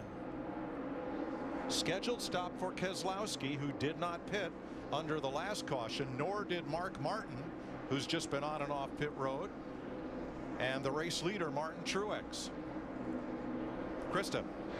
When Keselowski did pit before on the last run, he said, I'm loose, not really loose, but not good. On this run, he said, I just need stability, specifically in corner entry. I need to be more stable. He's also been very cognizant of what lines Jimmy Johnson has been running as well. Matt? And Martin Truex Jr., the young man who dominated this event last year, and then the cloud cover change on the last run, costing the win. He's making his way to his pit box. The sun continues to peek back out. 4 tires on this stop. They were going to try to stretch it as long as they could. Make sure they top off that Napa Toyota with fuel around to the left side. Wheels on, solid stop. Oh, a little bit of trouble on the left rear. They lose some time there, and he's away. So now all 4 drivers that stayed out at the last caution have pitted. I got a quizzical look for Darrell, so I'll explain. 2 old codgers sitting in the rockers at the railway station, which doesn't happen much anymore. And one says, look, today's train's on time. And the other says, nope, that's yesterday's train. Okay, well, now you know why I was scratching my head. Now, as far as all of our other drivers, including Jimmy Johnson in the 48, remember they were on pit road at lap 111. Probably somewhere between 12 and 14 laps is when you'll start to see these drivers hit pit road for their scheduled green flag stop. I think Brad Keselowski nailed it in the opening laps here when he told Paul Wolfe, going to be a lot of strategy today, a lot of things we got to keep up with, and boy, we have seen varying strategies across the board. For more on our series champ, here's Jeff Hammond. Well, Mike, I got a little funny way to explain about strategy in the two-pit. Everybody knows that Kansas basketball is big here. We just got past the halfway point, and usually at halftime, a coach goes in and he talks about his strategy. Today, Paul Wolfe told me before the start of this race, he had a strategy to get that number 2 car to the front, and they'll have a chance to win. Their strategy got a little messed up because of the problems they experienced early part of the race. They got back on track. That's the reason why they stayed out. They feel like they've already run this race from the back to the front, and that way they have an idea when they need to have 2 tires versus 4 tires. They've already got 4. Look for them to keep playing that strategy to the end and make sure that 2 cars got track position and in the right place so they can go to victory lane. Hey, and don't forget, this race is definitely no layup. 1 for 1. Jimmy Johnson out in front of Matt Kenseth. What a change of fortunes for Johnson, who began this race 21st, slowly, methodically, worked his way up, as has Dale Jr. from 23rd to 5th, and Jeff Gordon, who started the day 43rd and is now up to 14th. I think regardless of what strategy you're on right now, this is still a 2-stop race, even for the guys that have to make another stop. Danica Patrick began the day in 25th, currently runs in the top 20. Steve? And Mike, she's saying her car is consistent at both ends of the racetrack. She also told crew chief Tony Gibson, it's amazing how some cars move over, but nobody wants to move over. For me, specifically, she's upset with David Gilliland in the 38. Tries to take me home. Tries to take me home every time. He's smarter than I'm coming after him if he does it again. In fact, I might just do it right now. We'll be fine. Just everybody calm down. We got a good car. We'll pass him back. You know, Larry, do I recall that similar thing happened here last year with her and, was it David Ruderman? Was that last year? It did, and it didn't work out too well. But while she was complaining about David Gilliland, we all of a sudden got a battle for the lead with Jimmy Johnson in the 48 and Matt Kenseth in the 20. But back to Danica Patrick, stay focused on the task at hand. You just cracked the top 20. You need runs like this, and you need to continue to run all these laps. Don't worry about David Gilliland, who's back there running in 23rd. That's good. That's good advice, crew chief. Yes, sir. And here comes Matt Kenseth. Jumped down to the track apron. Now he was in at lap 111, so that's 44 laps. Scheduled stop. That's right there at the beginning of the fuel window, as well as Kevin Harvick in the 29 is in. Battle for 3rd. Carl Edwards, Casey Kane. Make that now a battle for 2nd. Harvick also on pit road. And Jimmy Johnson may be coming this time. Krista? Well, this is a little bit early for Matt Kenseth, and the reason is that oil temperature continued to go up. He was up to 310 degrees. They said make sure and get the grill clean. It's really important, Matt. And Jimmy Johnson brings his Chevrolet down pit road, expecting on this stop to see the 48 team put 4 tires on. They need to get a full load of fuel. Also chassis adjustment, Steve, because he says the handling starting to go away. It's gotten tighter. In the 5-in, his car has been neutral for much of the day, but he says as the sun hits the track, I've gotten looser. They made a chassis adjustment. 4-tire stop for Paul Menard and for Kurt Busch. David Reagan comes to the pit lane. Marcus Ambrose is in. All scheduled stops under green at lap 157. Jeff Burton and Eric Almirola also to pit road. Kristen. Marcus Ambrose has had such a smooth race, but they had to come in now because he had no fuel pressure. They thought they possibly ran it out of fuel. Marcus Ambrose coming in. They have been one of the teams that has been 2 tire stops on each change. Matt? Eric Almirola also brings brings his Ford down pit road for a stop. Todd Parrott and company right now going for a track bar adjustment. You can see the crew member make the change. He's full of fuel, and he's away. The car just had swung to the tight side, Mike. David Gilliland, Tony Stewart, Juan Pablo Montoya, and Danica Patrick. Mike, on Kansas oil temperature, 300, 310's no problem. Ideal is 280, so he's not in any danger at all with that oil temperature at this time. Looks like 4 tires for Montoya. David Stremme also in. And looking for leader Carl Edwards to make his stop. He's been out there now for 48 laps on this run. Sam Hornish is in. As green flag stops continue. And here comes Carl. Slows in turn number 4. Sharp transition right there down to the flat. And on to pit road at 45 miles an hour, Steve. And Mike, Carl Edwards has said that his car has gone to the loose side, particularly when it gets on the throttle. So they're going to make a chassis adjustment. This time they get 4 tires on that 99 car for Carl Edwards. His teammate Greg Biffle is in. So far, pretty clean green flag stops, contrary to what we saw in practice yesterday with drivers getting on this pit road. I knew yesterday when we were talking about all the problems of getting on pit road, we wouldn't have any issue today. But those guys were trying things yesterday that they wouldn't do today. Wise, Earnhardt, and Boyer to the pit lane. Steve? And Clint Boyer to pit road. He says we can, or crew chief Brian Patty says we cannot make it on one more stop. Clint saying the car is still very loose, Matt. Dale Earnhardt Jr.'s team already servicing that number 88 machine onto the left side. They've gone 4 tires on this stop. Remember, the sun has come out. You can see the chassis adjustment take place. Junior much more free on this run. Montoya. He's out of gas. Flat right front. He had just stopped, Darrell. He just went back out, and he's got trouble as Ricky Stenhouse comes in and Jeff Gordon. Still running now? We're hearing that Stenhouse in the 17 was out of fuel. He's able to maintain pit road speed as Ryan Newman picks up the lead. There's the right front on Montoya's car. Krista. And as you see, Montoya, possible loose wheel for him, but Ricky Stenhouse, as he was coming to pit road, possibly out of fuel. They ran it dry. You see the crew working on the right side, coming around to the left. Ricky Stenhouse running it out of fuel, getting in just in the nick of time. Yeah, it wasn't Montoya, it was Stenhouse that was out of fuel. I heard that and I thought it was Montoya. Newman gives up the lead to pit. Regan Smith is in. So is the 11 for Brian Vickers. Matt. Code 3 associates on that 39 machine as Vickers is in. Vickers has gone back and forth as far as being tight and loose, but he was especially going into turn 3 on this last run. Meanwhile, going around to the left side of Newman's Chevrolet, they were expecting to make a significant wedge adjustment. Newman was just way too tight in the center of the corner. So pit stops cycle through with Martin Truex Jr. and Brad Keselowski back at the top of the pack as Bobby Labonte finishes up his stop along with David Rudiman. 163 laps complete, 104 to go in the STP 400.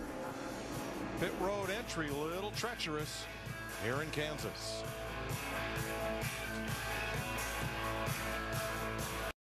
Here in Kansas, Martin Truex Jr. just flashed by the stripe as the race leader. Now, if you take the in lap coming into pit road and the out lap back out on the racetrack, Eric Almirola had the best pit road sequence under that round of green flag stops. And what I love about that involves the pit stop, the driver getting on and off pit road. That involves the entire race team. Yeah, we saw the 56 have some issues with his stop, and he lost about a second to then Brad Keselowski when they came back on the track.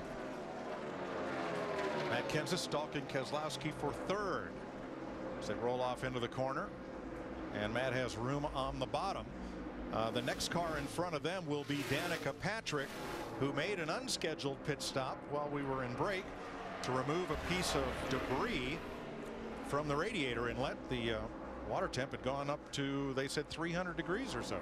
Yeah, she had to hit pit road, and she was running about 22nd on the lead lap. Now she's 31st, 2 laps down. So depending on if they filled her with fuel when she hit pit road there, she would be one of the drivers that can make it on one more stop now. Jimmy Johnson second to Martin Truex by 0.4 of a second. You remember last fall, Truex made shambles of the field. He ran through them, but the weather changed late in the going, and that put him behind. He couldn't hold off Denny Hamlin. Look what's happening here now. Here comes Jimmy Johnson in a hurry. I think he likes this weather. He likes the track right now. Be interesting to see if the cloud's thicking back up, how this baby plays out. And Michael, we got a caution, got Brian Vickers in the 11 on the back straightaway. The caution will fly, but definitely the sun is out right now. Fired up the roller if you can. Didn't hit anything, I don't think, Larry, and that looked a lot like Kyle Busch. The car just snapped around. This had been the longest green flag run of the day for Vickers in the FedEx Freight number 11. His sponsor celebrating their 40th anniversary. And here's what happens to Vickers. Kind of like Kyle Busch in practice, same spot and teammate car. Yeah, very similar.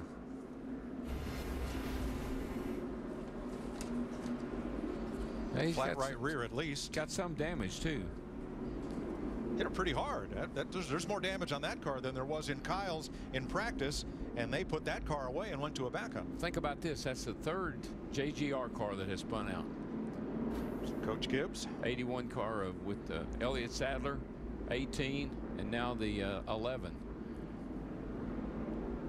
Coming off a great weekend in Texas. It's tough sledding here. Now, when the field gets back around, there's going to be 92 laps to go. I think pit road is going to be a busy place, but I think it's going to get very congested. I think it'll a lot of be for fuel only, because now if they pack it full of Sunoco race fuel, I think they can make it on one more stop from here. Well, that last green flag run, Ryan Newman went 48 laps. Pretty much the most of anybody, I believe. With a lot of cautions in there. Oh, that's right. I forgot about that. Steve. And that's exactly what Kenny Francis told Casey Kane in that 5 car. This should be fuel only. They'll make a slight chassis adjustment for Casey Kane. Matt. Martin Truex Jr. says the sun has come out. His car has gone back to the free side. Look for a track bar adjustment on the 56, Krista. Brad Keselowski's team will put tires on this car. 2 tires is the call. Remember, Brad Keselowski was back on lap 148. He has made the observation with this sun out, the track is finally taking rubber. And who's the first off pit road? Jimmy Johnson. And it appears that they basically went with fuel only. You've done this a time or two. Well, it's bit me a couple of times too. So what'll be the right call? No tires for Jimmy Johnson, 2 tires for Martin Truex, or something else?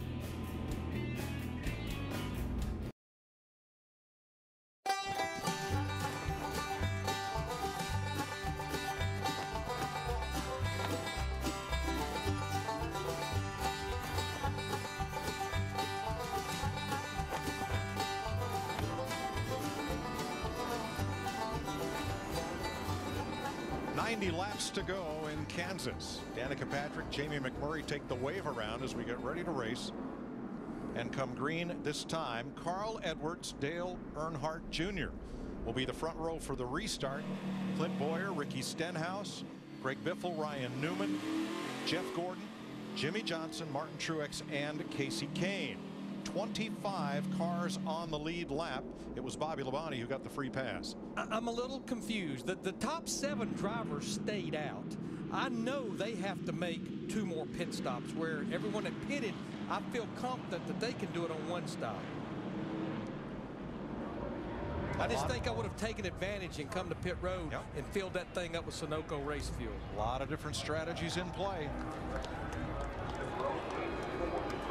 As the Toyota pace car is on pit road, here we come to the green flag, and Carl Edwards continues to lead laps for Roush Fenway Racing.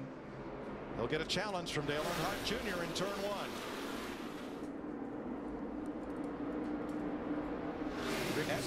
Stenhouse, 17, fighting his way to the outside of Dale Earnhardt Jr. And here comes Boyer in the 15. 4 wide behind them. Yeah, Stenhouse had been kind of asleep there for a while. I hadn't talked about him much, but here he is. Oh, a car way up the hill. That's Hornish. That was Hornish, yeah. He got pushed up out of the groove. Easy to happen here. Look at this cluster. 3 wide at the line. Burton, Keselowski, Kurt Busch.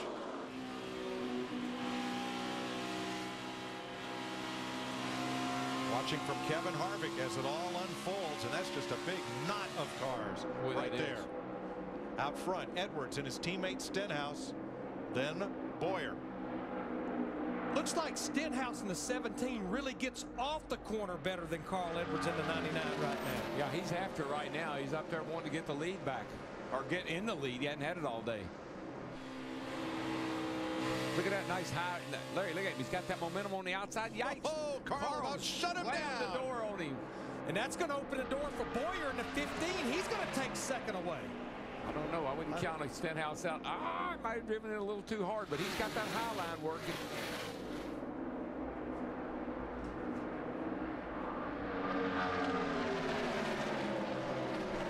Now, Stenhouse just wanted to lead 1 lap.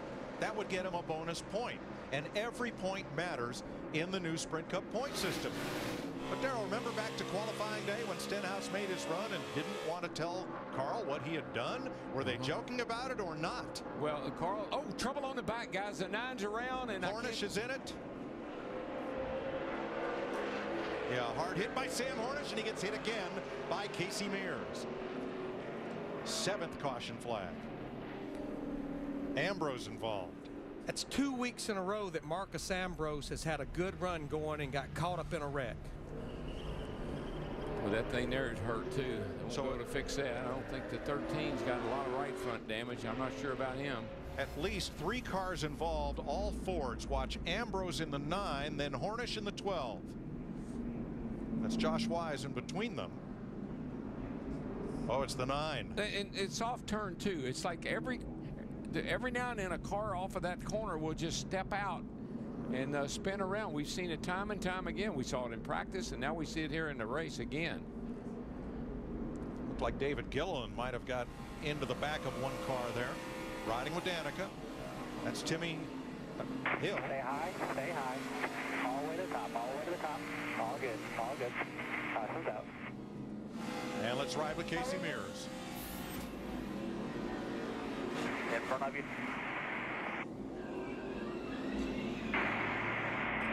Okay, we'll get in, boys. Sliding here. Probably got some flat spots for sure. I don't know if it made contact with the wall or not. Regan Smith will get the free pass. Here's one more look at it as Ambrose gets loose up off the corner, collects Hornish, and then Casey Mears has nowhere to go.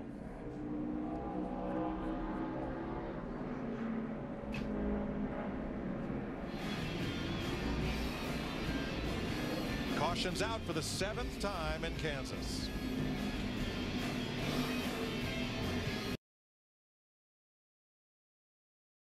Three laps to go. Carl Edwards, your leader. Time for the AT&T Race Break, brought to you by the nation's largest 4G LTE network. Well, Matt Kenseth, the pole sitter, dominated the first half of this race, leading for 111 laps. The hot driver coming in was Kyle Busch, but early spun out, creating a wreck that involved Joey Logano. And the 2 car, Brad Keselowski, with some pit problems, and working with crew chief Paul Wolf as they appeal their fine and suspensions from last week's race in Texas. And here is the Kyle Busch. Yeah, he slides up the hill, and Joey Logano anticipates Kyle to stay up high. He doesn't, and man, heavy contact between those 2 cars. Look at all that energy being absorbed by those cars. That was on lap 104 that took those 2 out. And then moments ago, it's Ambrose, Hornish, Jr., and Mears. Yeah, Ambrose got loose off turn 2. Nowhere for these cats to go. In fact, Mears got hit from behind and went spinning into the wreck. And look at that destruction to that car. Let's check in with Jeff Hammond. Yeah, I just caught up here with, just tell me right quick. That looked like I hurt. I did. I bit the inside of my lip, and I broke the tack off with my knees, so we'll look at how we put some of that stuff in there, but just nowhere to go. Got to run and got around the 13, and 9 was right there sideways in front of me coming off the corner. Just want to thank SKF and Penske Racing and Ford for bringing us out here this week, and obviously want a little bit better than this. Sam Hornish right there, a little bit sore after that there, Chris. I don't know who's more out of breath, Jeff Hammond or Sam Hornish Jr., but let's talk about the strategy over these final 82 laps. Rather straightforward. I think so, Chris. You're going to run until you can make it all the way on fuel, and then you're going to get gas, and I don't think you come back to pit road. We haven't seen these tires fall off that much today, and so therefore I think once you can make it to the end, you'll pit, and that's the bed you will lie in. And speaking of lying or owning up to your mistakes, Dale Earnhardt Jr. last week said, hey, when we went to the reserve battery, my mistake on the switch. He's worked his way up to third behind Clint Boyer and Carl Edwards. A chance for him to get to victory lane. A total chance. And you remember at Texas, he was strong running in the top 5 when that battery went away. So now he's surfaced in the 3rd spot, fast car. I like seeing this week in and week out of Dale Jr., Chris. He's always near the front battling for the lead. And how about Carl Edwards? I think he's going to be strong over these last few laps. I think it's going to be so fun to see how it develops. We get to pit road, make that final adjustment. We've seen a lot of improvement out of the Hendricks cars. Jimmy Johnson racing for the win. And I'm going to have to upgrade Jeff Gordon from dog meat to baby hamburger now. You were referring in the pre-race show where you said his car was dog meat. Yeah, he wasn't running good. And Darrell called you out on it, and now he's slowly increasing the value. In 2 weeks, we're going to be heading to Talladega for the Aaron's 499. Michael will be running in that. We hope you join us at a Sunday ticket your pass to the infield for a special Saturday night concert with Chris Young and all of the side-by-side racing at amazing speeds. The tickets start at $55 and free on-site camping. Call 877-GO-TO-DEGA. 877-GO-TO-DEGA. Be a part of Dega Nation. It's a hot ticket no matter who's out in front. Let's go back upstairs. Thanks, Chris. 80 to go when they come to the stripe, and the pace car is going to make that sharp left turn. It'll be Carl Edwards and Clint Boyer, Ford and Toyota leading them down for the restart.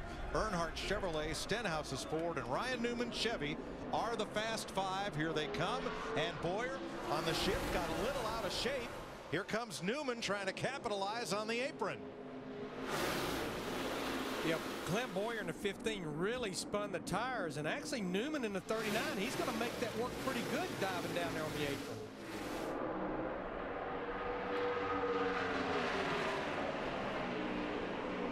Good thing that Stenhouse and Boyer. Wow, good thing that Stenhouse and Edwards are teammates, because Carl is not cutting any cutting Stenhouse any slack. And by the way, Mikey, he's not dog meat anymore. That dog will hunt now. I tell you, another dog that will hunt is Dale Earnhardt Jr. in that 88, 3 wide on the apron. Now he's up there battling Newman for the 5th spot down the back straightaway. Like, what were we saying in practice about the Hendrick cars? They all were, you know, outside the top 20, and what was wrong with them, and look where they are now.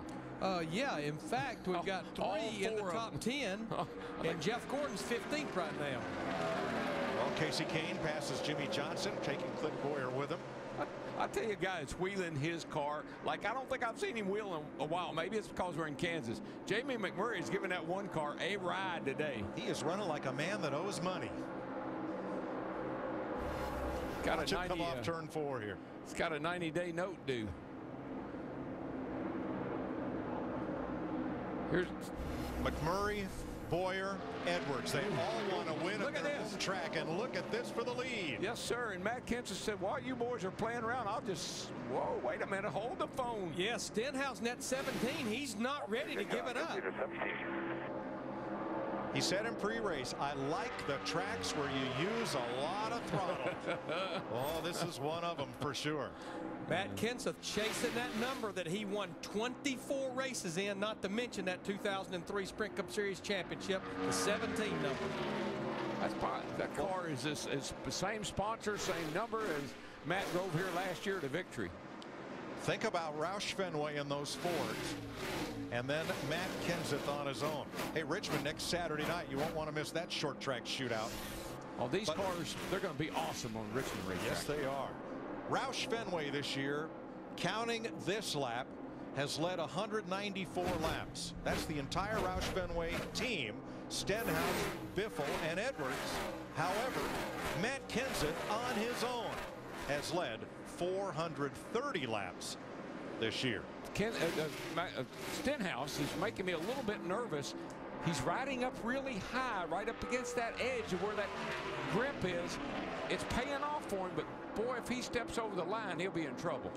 But Darrell, he has definitely found something up there, especially in 3 and 4, because Matt Kenseth in the 20 is not able to close the gap now. If anything, Stenhouse may be pulling away a little bit. Jack Roush, who owns that number 17 and the 99 and the 16. Oh, contact. Oh, you should have. And Danica. You should have seen that. The 9 got under Danica coming out of turn 4, got loose and got into the side of Danica, and she's got damage now. Yep. Yeah, Ambrose in the 9 is still on the lead lap. Everything okay? I think she had intentions here of letting him know she didn't like that. Well, and that's the other driver she was unhappy with earlier in the race, right behind her, David Gilliland in that 38. Yeah, she's got that fender rub. Hope Ambrose got a getaway plan right here. I think I'd be a little worried about that tire rub. That left rear is not going to take that very long. That tire's already cambered out there on the top on the left side. It starts rubbing on that fender. It could be trouble. Yeah, Darrell, she's going to have to get the pit road here, I mean, real quick, or she will be the next caution. Yeah, her spotter needs to give her a heads up and get her on pit road. And there's David Gilliland right alongside. She had an altercation with Gilliland earlier in the race. You don't make any friends out here. Dale Jr. passes Carl Edwards for 4th. Oh, Gilliland up the hill. And almost contact there. Good. Boy, there's something going on back in here with these guys and gals.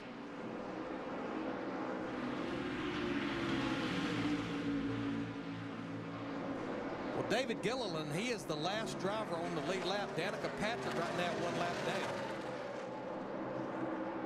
down. Keselowski. Look at the left rear on his car. Now, is that or is, you know, the tire looks up. Does that look like a result of the damage from the lap 1 collision that bent up the rear end on that car? For sure, and of course they've been working on the fueling issue because of the damage to that left rear quarter panel. They're going to have some bigger issues now. Yeah, they're not going to be able to get fuel in that car, it doesn't look like.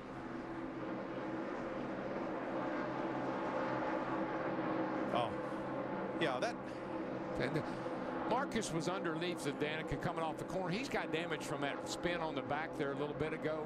And then Marcus' car just got loose and got into Danica. Yeah, I don't see intent there, Darrell. No. Nah, he's just trying to get by. But Darrell, we've seen that all weekend long with the speeds that this racetrack has in it. We even saw it in the truck race yesterday where it almost just sucks you around when you're the driver on the bottom. So fast, Larry.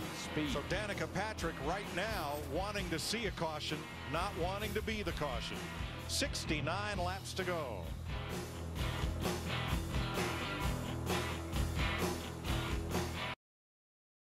Three laps to go. Here's your STP race summary. Rookie Ricky Stenhouse is leading this race, the first of 24 lead lap cars. 8 leaders, 12 lead changes, 7 caution flags for 34 laps. Matt Kenseth, the pole sitter, and Martin Truex, between them, have led more than half of this race. But one of those Roush Fenway Fords out front, John Henry, owner of the Boston Red Sox, co-owner with longtime racer and team owner Jack Roush of the 17, 99, and 16. Edwards 5th place under fire from Jimmy Johnson, but Jack Roush has pledged $100 to onefundboston.org for every lap his cars lead today, and so far that is 36 of them. Well, Larry, you know, one thing, the sun is pretty bright right now. This is as nice and clear, and the sun is sunny as I've seen it all day. That has changed their track a little bit, and it looks like it really has played right into the hands of Ricky Stenhouse, who is continuing to lay down some blistering laps. Well, we have 61 laps to go. We just completed lap 206, and when I look at Ricky Stenhouse Jr., Dale Earnhardt Jr., Carl Edwards, Greg Biffle, Clint Boyer, remember they've not been to pit road since lap 160 to 162. They're going to have to go at least 10 to 12 more laps to be able to make this race on that one more stop. And remember, Stenhouse Jr. ran out of fuel the last time he was making a green flag stop. Teammates Jeff Burton, Paul Menard at Richard Childress Racing, battling for 14th and moving right past where Jeff Hammond's stationed. Where's Hammond? DW, I'm down here in the middle of 3 and 4 on top of one of the fans' buses. Were nice enough to let us come up here. But the one thing I've been noticing from our vantage point, and you've been talking about track temperature is warming up. I checked it a moment ago, 88 degrees. It's a lot warmer than what it was at the start by about 15 degrees. But the main thing, you talk about Ricky Stenhouse, he likes that high line. And the reason why, guys, he's out of the gas. He's carrying a lot of corner speed without having to be on the gas. He's coming in here hard, letting it roll through the center. I hear him pick the gas up just past his bus and exit off the turn 4. So he saves the fuel. I think not really leaning on these tires very high. And like I said before, I think he's really finding a lot of grip up there at the edge of the cushion. You got to be careful not to step over it, but I think he's finding grip that's really helping that 17 car. For more on the 17, Krista. Well, they had a special feeling about this racetrack coming into this race, and it showed with their qualifying efforts starting third. You mentioned that Matt Kenseth used to drive this car. Not only does Ricky Stenhouse have Matt's old number, he has his old spotter. Mike Kalanoff calling the shots from the top of the spotter stand. He's the veteran of this team because Scott Graves, the crew chief with Ricky Stenhouse, also a rookie. Yeah, how about that? Well, Carl Edwards and Greg Biffle, who are Stenhouse's teammates, they are most at risk of running out. Lap 160 when they were on pit road. Stenhouse 162. See, I think the secret for Stenhouse, tell him to save me fuel. He'll back off and go faster. There are your top 5 with Stenhouse and Earnhardt most at risk on fuel. But have begun, Steve. And Carl Edwards' car has gone really tight, Mike, since the sun came out. And it looks like they're having a little slow stop, but they've gotten really tight since this bright sun is now bathing the track. Greg Biffle has already been in and out for what he hopes is the last stop of the day. And race leader Ricky Stenhouse has given up the front spot to Matt Kenseth to come down and make his appearance on pit road, last in around lap 162. Krista.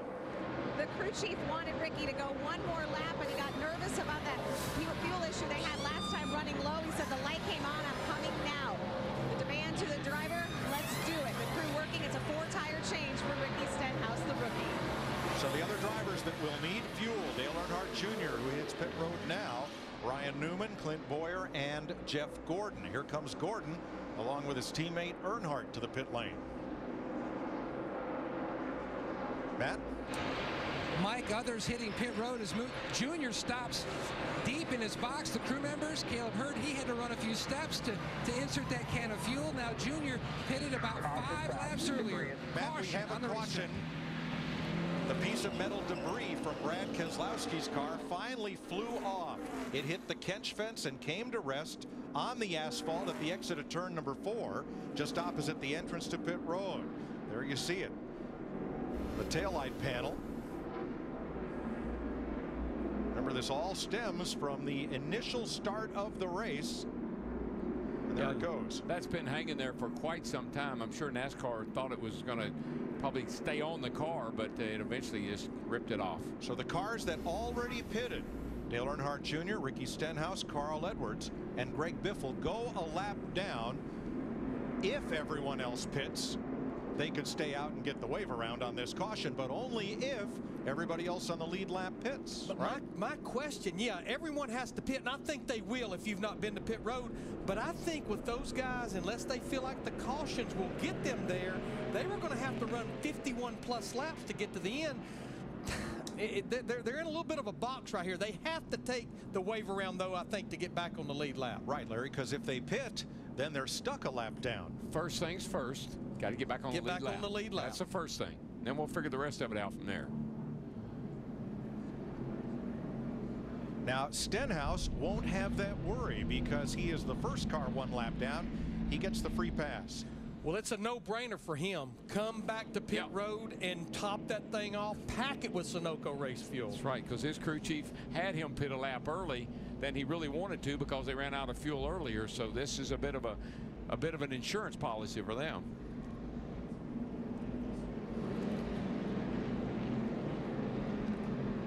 I don't think we'll see a lot of time wasted, though, with 4-tire stops. I just think track position is so important, and I think this will probably be the last time that we see tires changed in this race. Well, the guys under green were taking 4. Of course, they had to because they had needed to put 2 cans of fuel in. So now, you know, so many things to consider here.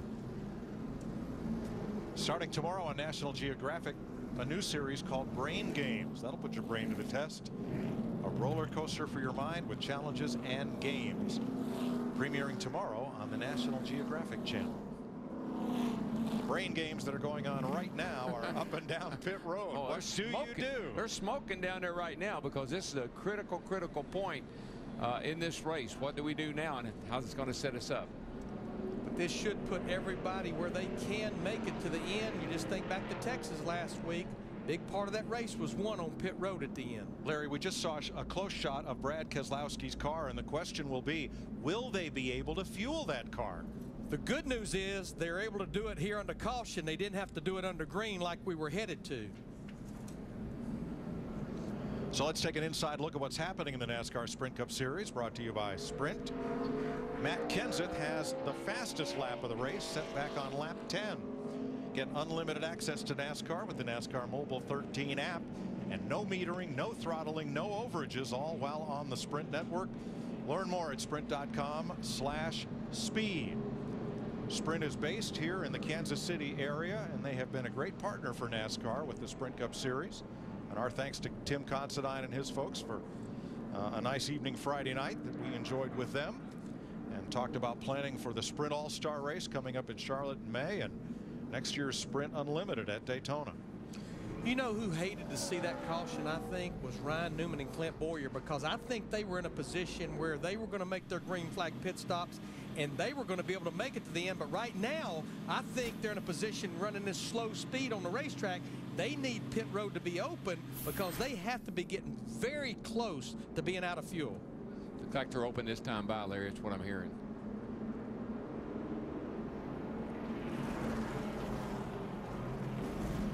But I do believe that Boyer and Newman were in a position where they could have made it to the end by making that green flag stop. And well, we know Boyer. We know Boyer's great at milking, getting good gas mileage. Won a couple of races last year that way. Lead lap cars on the inside lane, and here they come. Steve. And Mike, we know Casey Kane is going to take right sides only in a small chassis adjustment for him.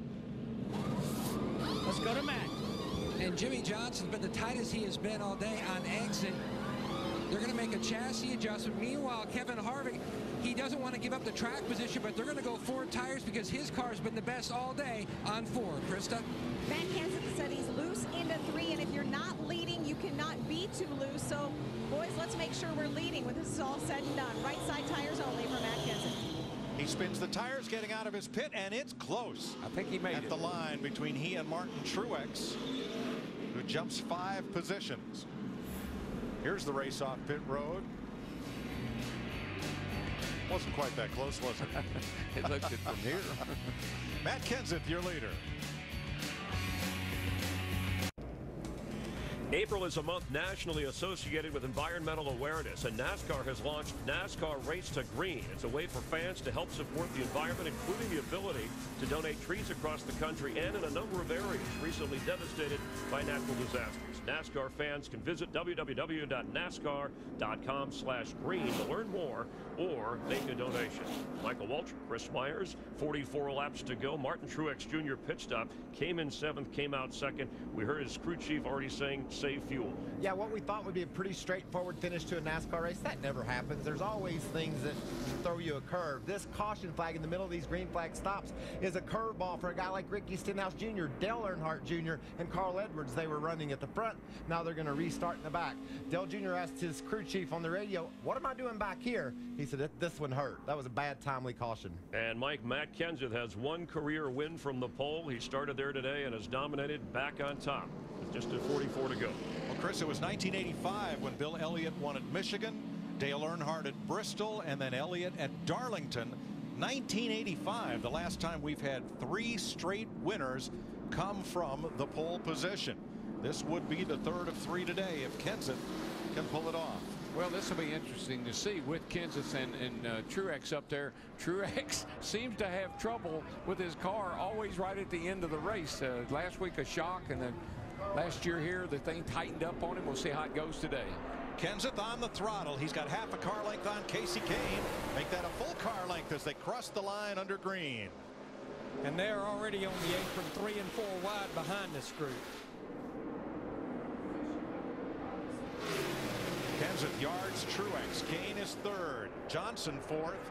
Boyer fifth. Almirola comes out of the pack for sixth. Jamie McMurray up high, trying to gain some ground. Mark Martin down low. Larry, I just believe that Kenseth's car, when he was out front earlier today, nobody could catch him, and he looks like he's going to set sail. Yeah, he wasn't quite as good in traffic, but where he's at right now is where he's been a big portion of this race, especially in early going, led 110 of the first 111 laps. Matt only runs about 95% most of the race until he comes down the end, and then he goes to 100. 42 laps to go.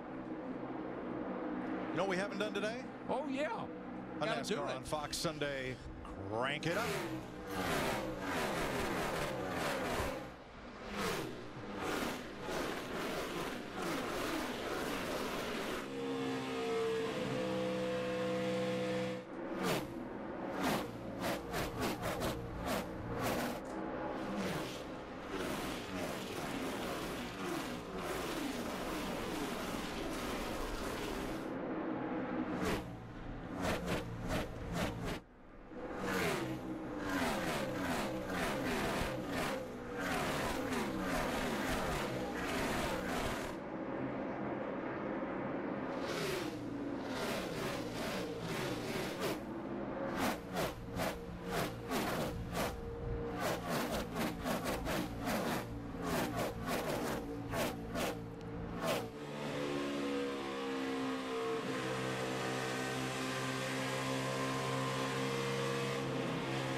Down to the inside is Stenhouse trying to battle with Dale Earnhardt Jr. Instead gives up a spot to Jr. and almost to Jeff Gordon.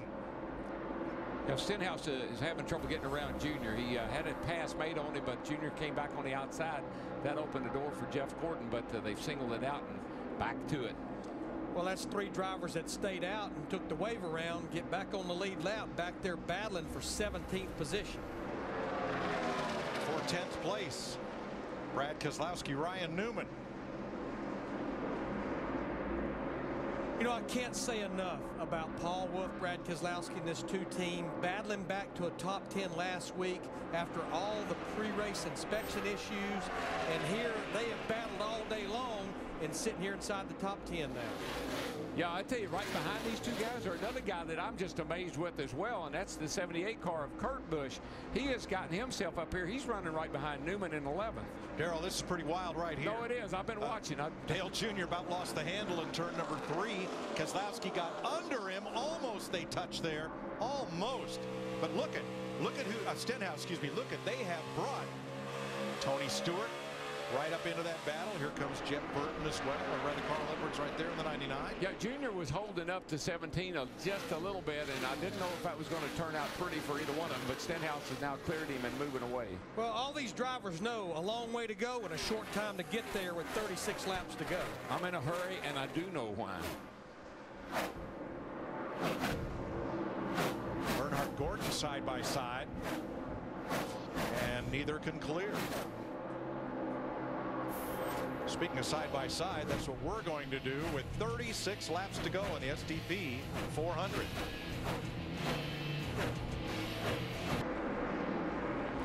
Jimmy Johnson battles Martin Truex for 3rd place. They're 2.5 seconds behind race leader Matt Kenseth, with Casey Kane in 2nd. The fight is for 3rd. Casey Kane, I'm telling you, Larry, he's nibbling away at this bit of a lead that Matt Kenseth had. That 5 car all of a sudden looks pretty racy, pretty strong here at the end of the day. Yeah, that time Matt Kenseth was a 10th quicker, but the 2 or 3 laps prior to that, Casey Kane actually gained about a 10th a lap on Matt Kenseth in the 20. 48 gets under a Truex 56 off of 2 there, was able to make the pass. That was Truex, who led 173 laps in this race last year. Finished 2nd in both Kansas races in 2012. Clint Boyer in 5th. He's 5 seconds back of the lead. He's been as high as second, hasn't led today. And the hometown favorites. Edwards has had a shot at the front spot, and both Boyer and McMurray trying to challenge in the late stages. Eric Almirola has done a great job wearing the King's coat. We say that STP red and Petty blue paint job that was so iconic with his car owner, Richard Petty, when he drove the 43. Mark Martin's had an up and down day, multiple issues, but rebounded for 8. Yeah, Mark's just had trouble on restarts. Once he got squared away and got spread out a little bit, he was fine, but restarts were hurting him. All right, Casey Mears has been called to pit road by NASCAR for not running up to minimum speed. You know, the one driver we just showed, I don't think we can give him enough credit as you see Casey Mears headed to the garage area, and that's Paul Menard, that 27 car. Sitting there in the 9th position right now, 10th in the points. He's completed every single lap of competition, but right now, he truly has his hands full of Brad Keselowski in that too. Menard had a great run here last fall. First race on the new surface, got a top 5. In fact, Brad got the better of him there. Got off at 2 a little better, got under. Menard was able to make the pass. Brad's got a pretty good race car, even with all the damage to the left rear of it. We do get a feeling that possibly the appeal committee from NASCAR, they will listen to the appeal from Penske Racing of the 2 car and the 22 car of Joey Logano this week. So a lot of the future of employees and points and fines will be determined possibly this week before we head to Richmond for a little Saturday night short track racing. 11th place. Kevin Harvick, Ryan Newman, they've been battling a good part of the day together. They're 11 seconds behind Matt Kenseth. Matt Yoakum. Mike, Kevin Harvick's 29 has taken a turn for the worse. The car absolutely has gone to the loose side. Harvick very descriptive about what he's experiencing with this whole 29er. Yeah, and Kevin Harvick and Ryan Newman, 2 drivers that elected to change 4 tires on that last stop back at lap 221, but it doesn't appear that likes the 4 tires.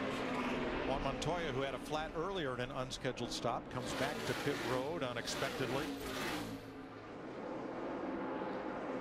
Ricky Stenhouse has led 26 laps today. That's $2,600 for one fun to Boston from car owner Jack Roush. Matt Kenseth, your leader. 20 to go coming up.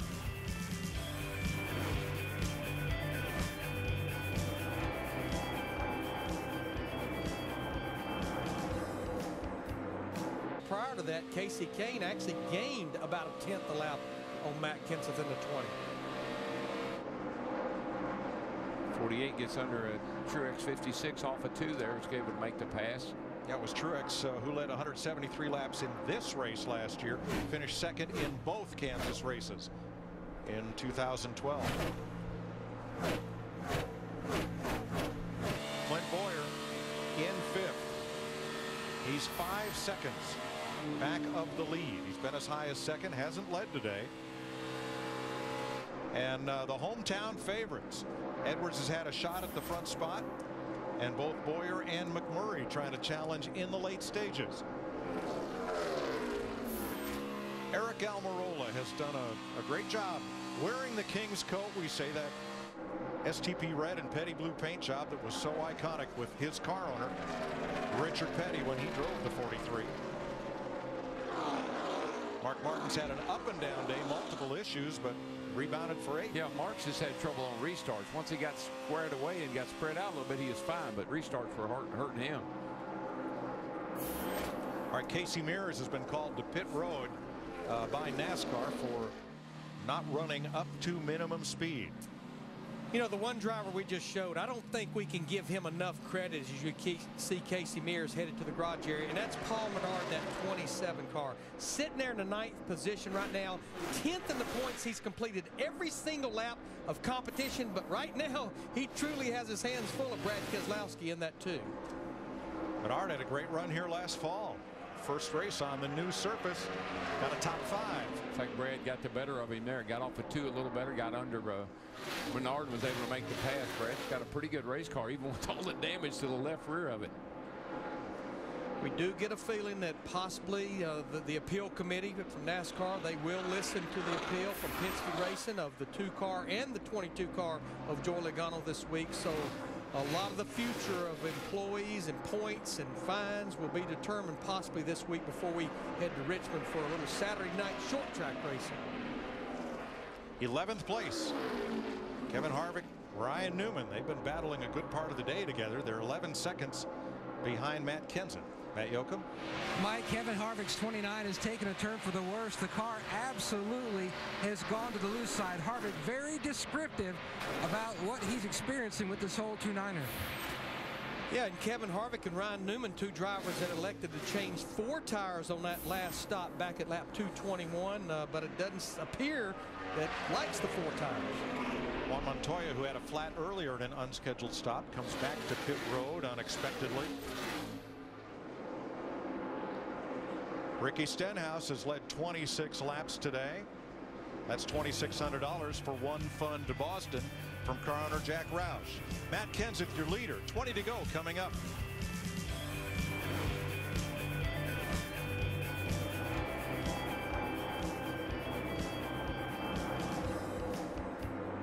Kasey Kahne, Toyota versus Chevrolet.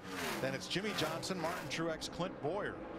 The top 5 with Jamie McMurray and Eric Almirola, the first Ford in the running order in 7. Kahne has been trying to close, but gaining hundredths a lap, if anything, on Matt Kenseth's lead. As he crosses the line, it's time for our sprint. 20 to go. 8 cautions for 40 laps. That's way less than last fall when they had 14 on the new surface. 8 leaders and 13 lead changes. Matt Kenseth has led more than half the race by himself in his Joe Gibbs Toyota. Kasey Kahne closing. You can see on the graph he came from 27th up to 2nd place. And waiting in the wings 5-time. That would be Jimmy Johnson, who's 3.4 seconds off the lead. Johnson began the day in 21st. That's our sprint. 20 to go. Right behind them, Truex and Bowyer. Mike, I've seen this act before. I think it was Las Vegas. Matt Kenseth, it looks to me like he's minding the gap. He's a little bit better in 1 and 2 than the 5 car Kahne is. Kahne's a little better in 3 and 4, kind of nip and tuck. But I just think Matt's kind of got an eye on his rearview mirror, keeping the 5 car at bay. Well, Darrell, it's a little like Las Vegas, where Kasey Kahne dominated that race, leading 114 laps, but he finished 2nd to Matt Kenseth. That's the race I was thinking of. You know, when you look at Kasey Kahne, 2013 started a lot like 2012. After Phoenix, he was 33rd in the points. He has followed that up, depending on what he does here today, but the last 5 races, he has had all top 11 finishes. Krista, with all Brad Keselowski has been through today, he is still moving forward. He just passed Mark Martin for 8th. It really is incredible. Talk about the heart of a champion and running out there with, as you can see, a tore up race car. He did come on the radio a few laps ago and say, I feel like something broke. The splitter is also dragging all over the racetrack. He's trying to just hang on for 16 more laps. Well, when you spend Tuesday being congratulated for your championship by the President of the United States and park your race car in the White House driveway, that'll give you a head of steam coming to Kansas, won't it? Yeah, you know, one thing I said in the pre-race show, I thought the penalties were excessive. I was looking more to people, but then I have to take this into consideration. I'm talking about 2 teams. So it does look like a lot of people, but it's team members off of two different teams. While Matt Kenseth leads this race, his Joe Gibbs teammates have not fared well. Brian Vickers, who's driving Denny Hamlin's number 11, has just been posted for failure to keep minimum speed. They're going to bring the 11 in. Kyle Busch spun and crashed into the turn 4 wall at lap 87 and is headed home.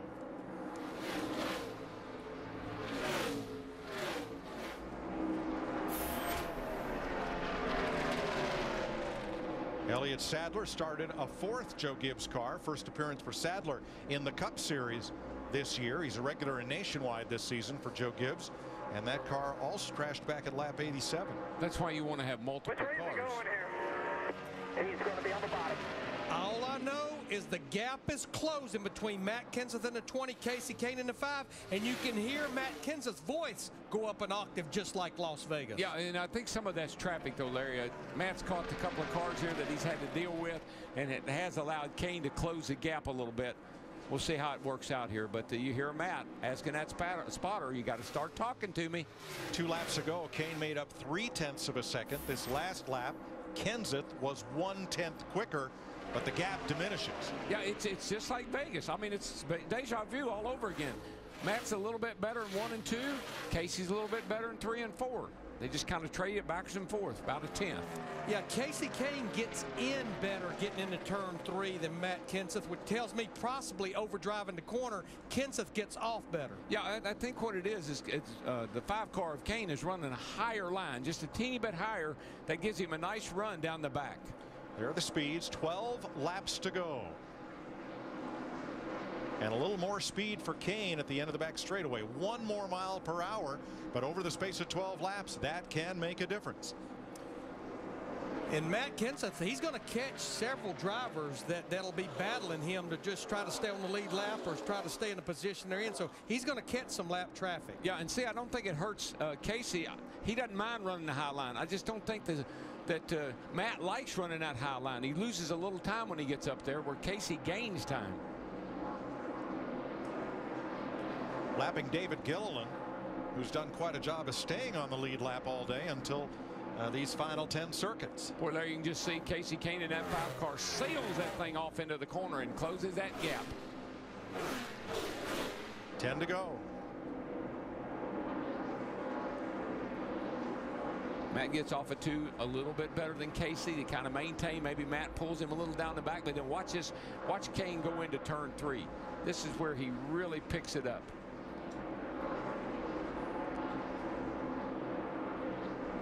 I think Matt gets clear of some of this traffic. That's slowed him down a couple of times and allowed Kasey to get That would be great. Whoa, that's. Yeah, you can see right there, he gained about 20 or 25 feet getting off into the one to the middle.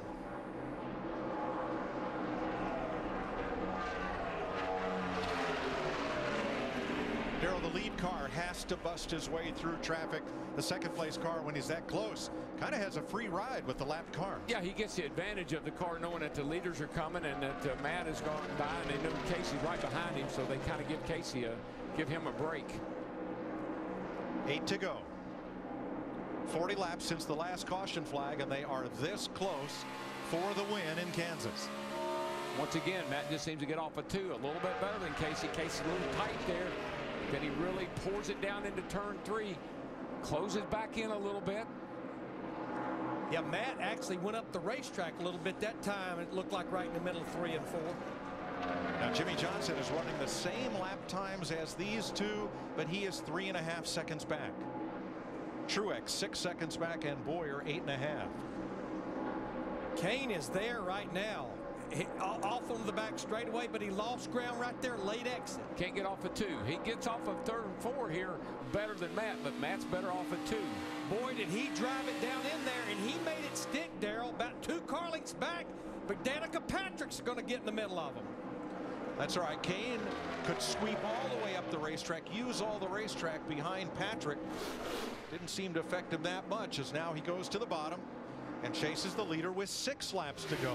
They watch that 20 car come off 2, and that gap opens way up. And now get down here to 3. Here comes Kasey again, hard into 3. What Kahne needs is for Kenseth to catch lap traffic exiting 2. That would be very helpful to Kasey, yes. Yeah, he did not make any ground whatsoever in 3 and 4 that time, as we've now got 5 laps to go. In fact, he's lost a little ground.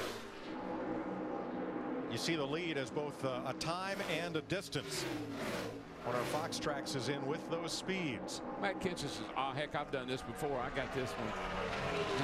I wouldn't count it it in the bag just yet, but he knows what he's got to do. Yeah, Casey Kane is trying his heart out getting off in the 3 and 4, but now he keeps paying that price on the exit. Yeah, he's just kind of overdriving it, trying to catch up. You go where you know, if that's where you can go fast. 4 laps to go. The next lap car they will catch will be Regan Smith, who is 22nd, last car on the lead lap. Matt opened up a big gap that last time by, Larry. Got him a pretty good distance that time. Now he catches Smith at the entrance of 3, and Regan moves up, gives him a lane. But you're right, Daryl. Casey Kane is trying everything possible right now. He's tried every groove on the racetrack. Guarantee he's about ready to bite that steering wheel in two. He's so close. When you're that close and you just try as hard as you can. J.J. Yaley goes to the garage just 3 laps from the finish. Earlier they had replaced a transmission in his car.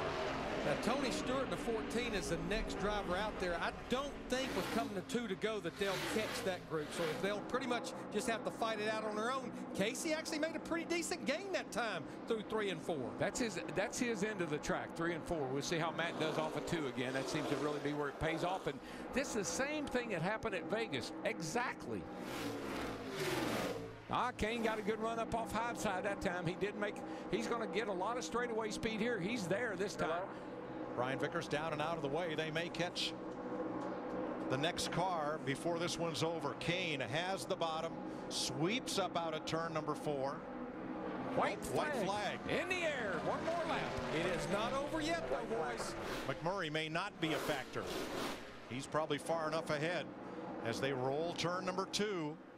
Okay, Larry, what happened that time is Matt moved up the hill, got a nice run off of turn 2, opened up the distance between he and Kane. I think he can hold him off from here. That's Tony Stewart, who pulls down to the inside, out of the way, not wanting to affect the outcome of this one. Kane coming on the bottom, sweeps up high. He's got a chance to dive down low, but Matt Kenseth becomes the 3rd straight driver to win a Sprint Cup race from the pole. That's a lot of work.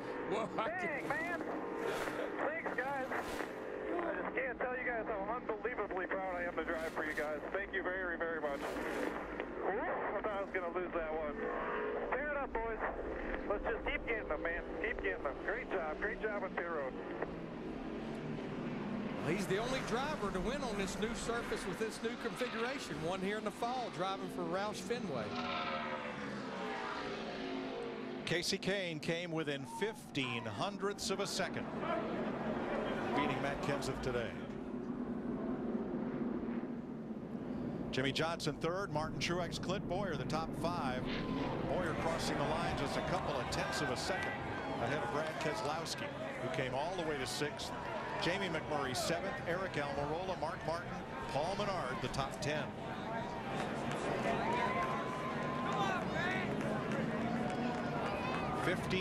20 cars finished on the lead lap, back through Marcus Ambrose in 20th. That's a dream come true, guys. Thanks.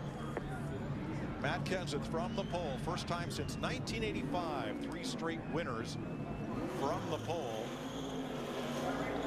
As Matt Kenseth plays capture the flag. And Mike, it's neither at Vegas and here. It's not a gimme. That is a driver that had to drive with all the finesse he had to keep Casey Kane from catching him. Made no mistakes, flawless those last 20 laps. Here's our 5-hour energy, big move of the race. Casey Kane draws right there, but Matt Kenseth has the line. Pulls away.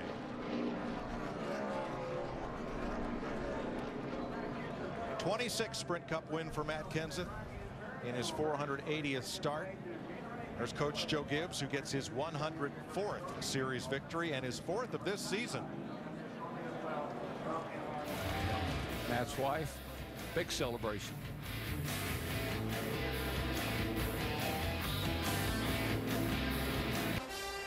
We welcome you back to Kansas, and Matt Kenseth holds off Casey Kane. The podium finish, Jimmy Johnson of Hendrick Motorsports rounding out the top 3. You're watching the Sprint post-race show near the home office of Sprint, where Matt Kenseth becomes the 3rd repeat winner this season after just 8 races.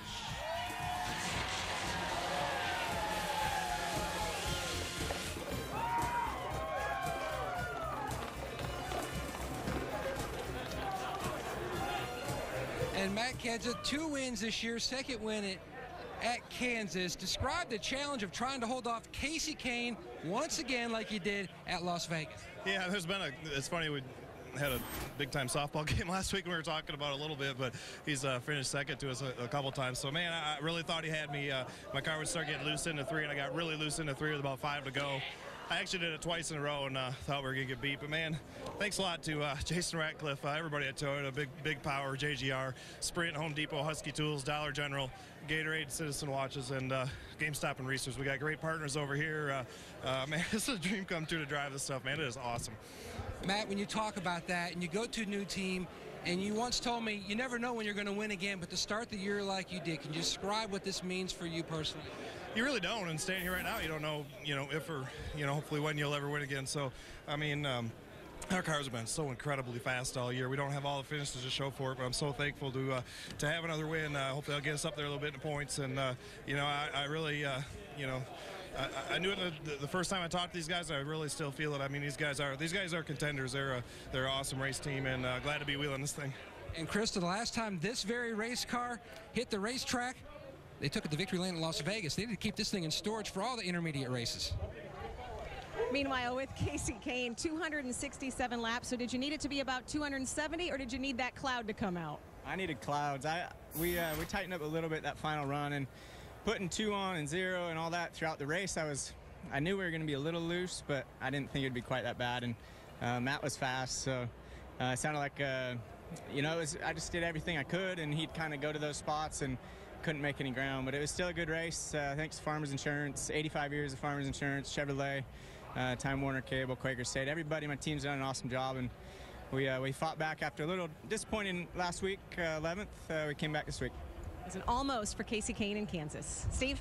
Well, Krista, the first thing Brad Keselowski did when he got out of his race car was survey the damage. That was quite a challenge, and you guys battled all day long. Absolutely sure did. We got Boston Strong on the back of this car, and that's a good inspiration for this weekend to fight through everything. I want to let everybody over in Boston and Texas know we're thinking about them. But just a gritty effort by the 2 team today.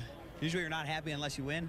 But when you have all the trouble we did today, to come around here with the 6th kind of feels like one. So I definitely got a lot to be proud of there.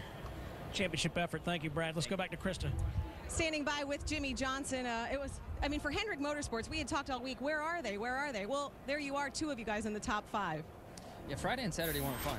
There wasn't a lot of smiles around our group, but everybody worked real hard to get the cars right, and I had a great race car today. At times I felt like I had a shot to win with my Cobalt Tool Chevrolet, and just didn't have enough for Matt and Casey there at the end, but very solid performance for our Cobalt Tool Chevrolet. Thank you, Jimmy. Chris Myers? All right, thanks, Krista. Second closest finish this season as Matt Kenseth wins Daytona, the closest. Speaking of Jimmy Johnson, we'll check the final results and the point standings when we continue here in just a moment.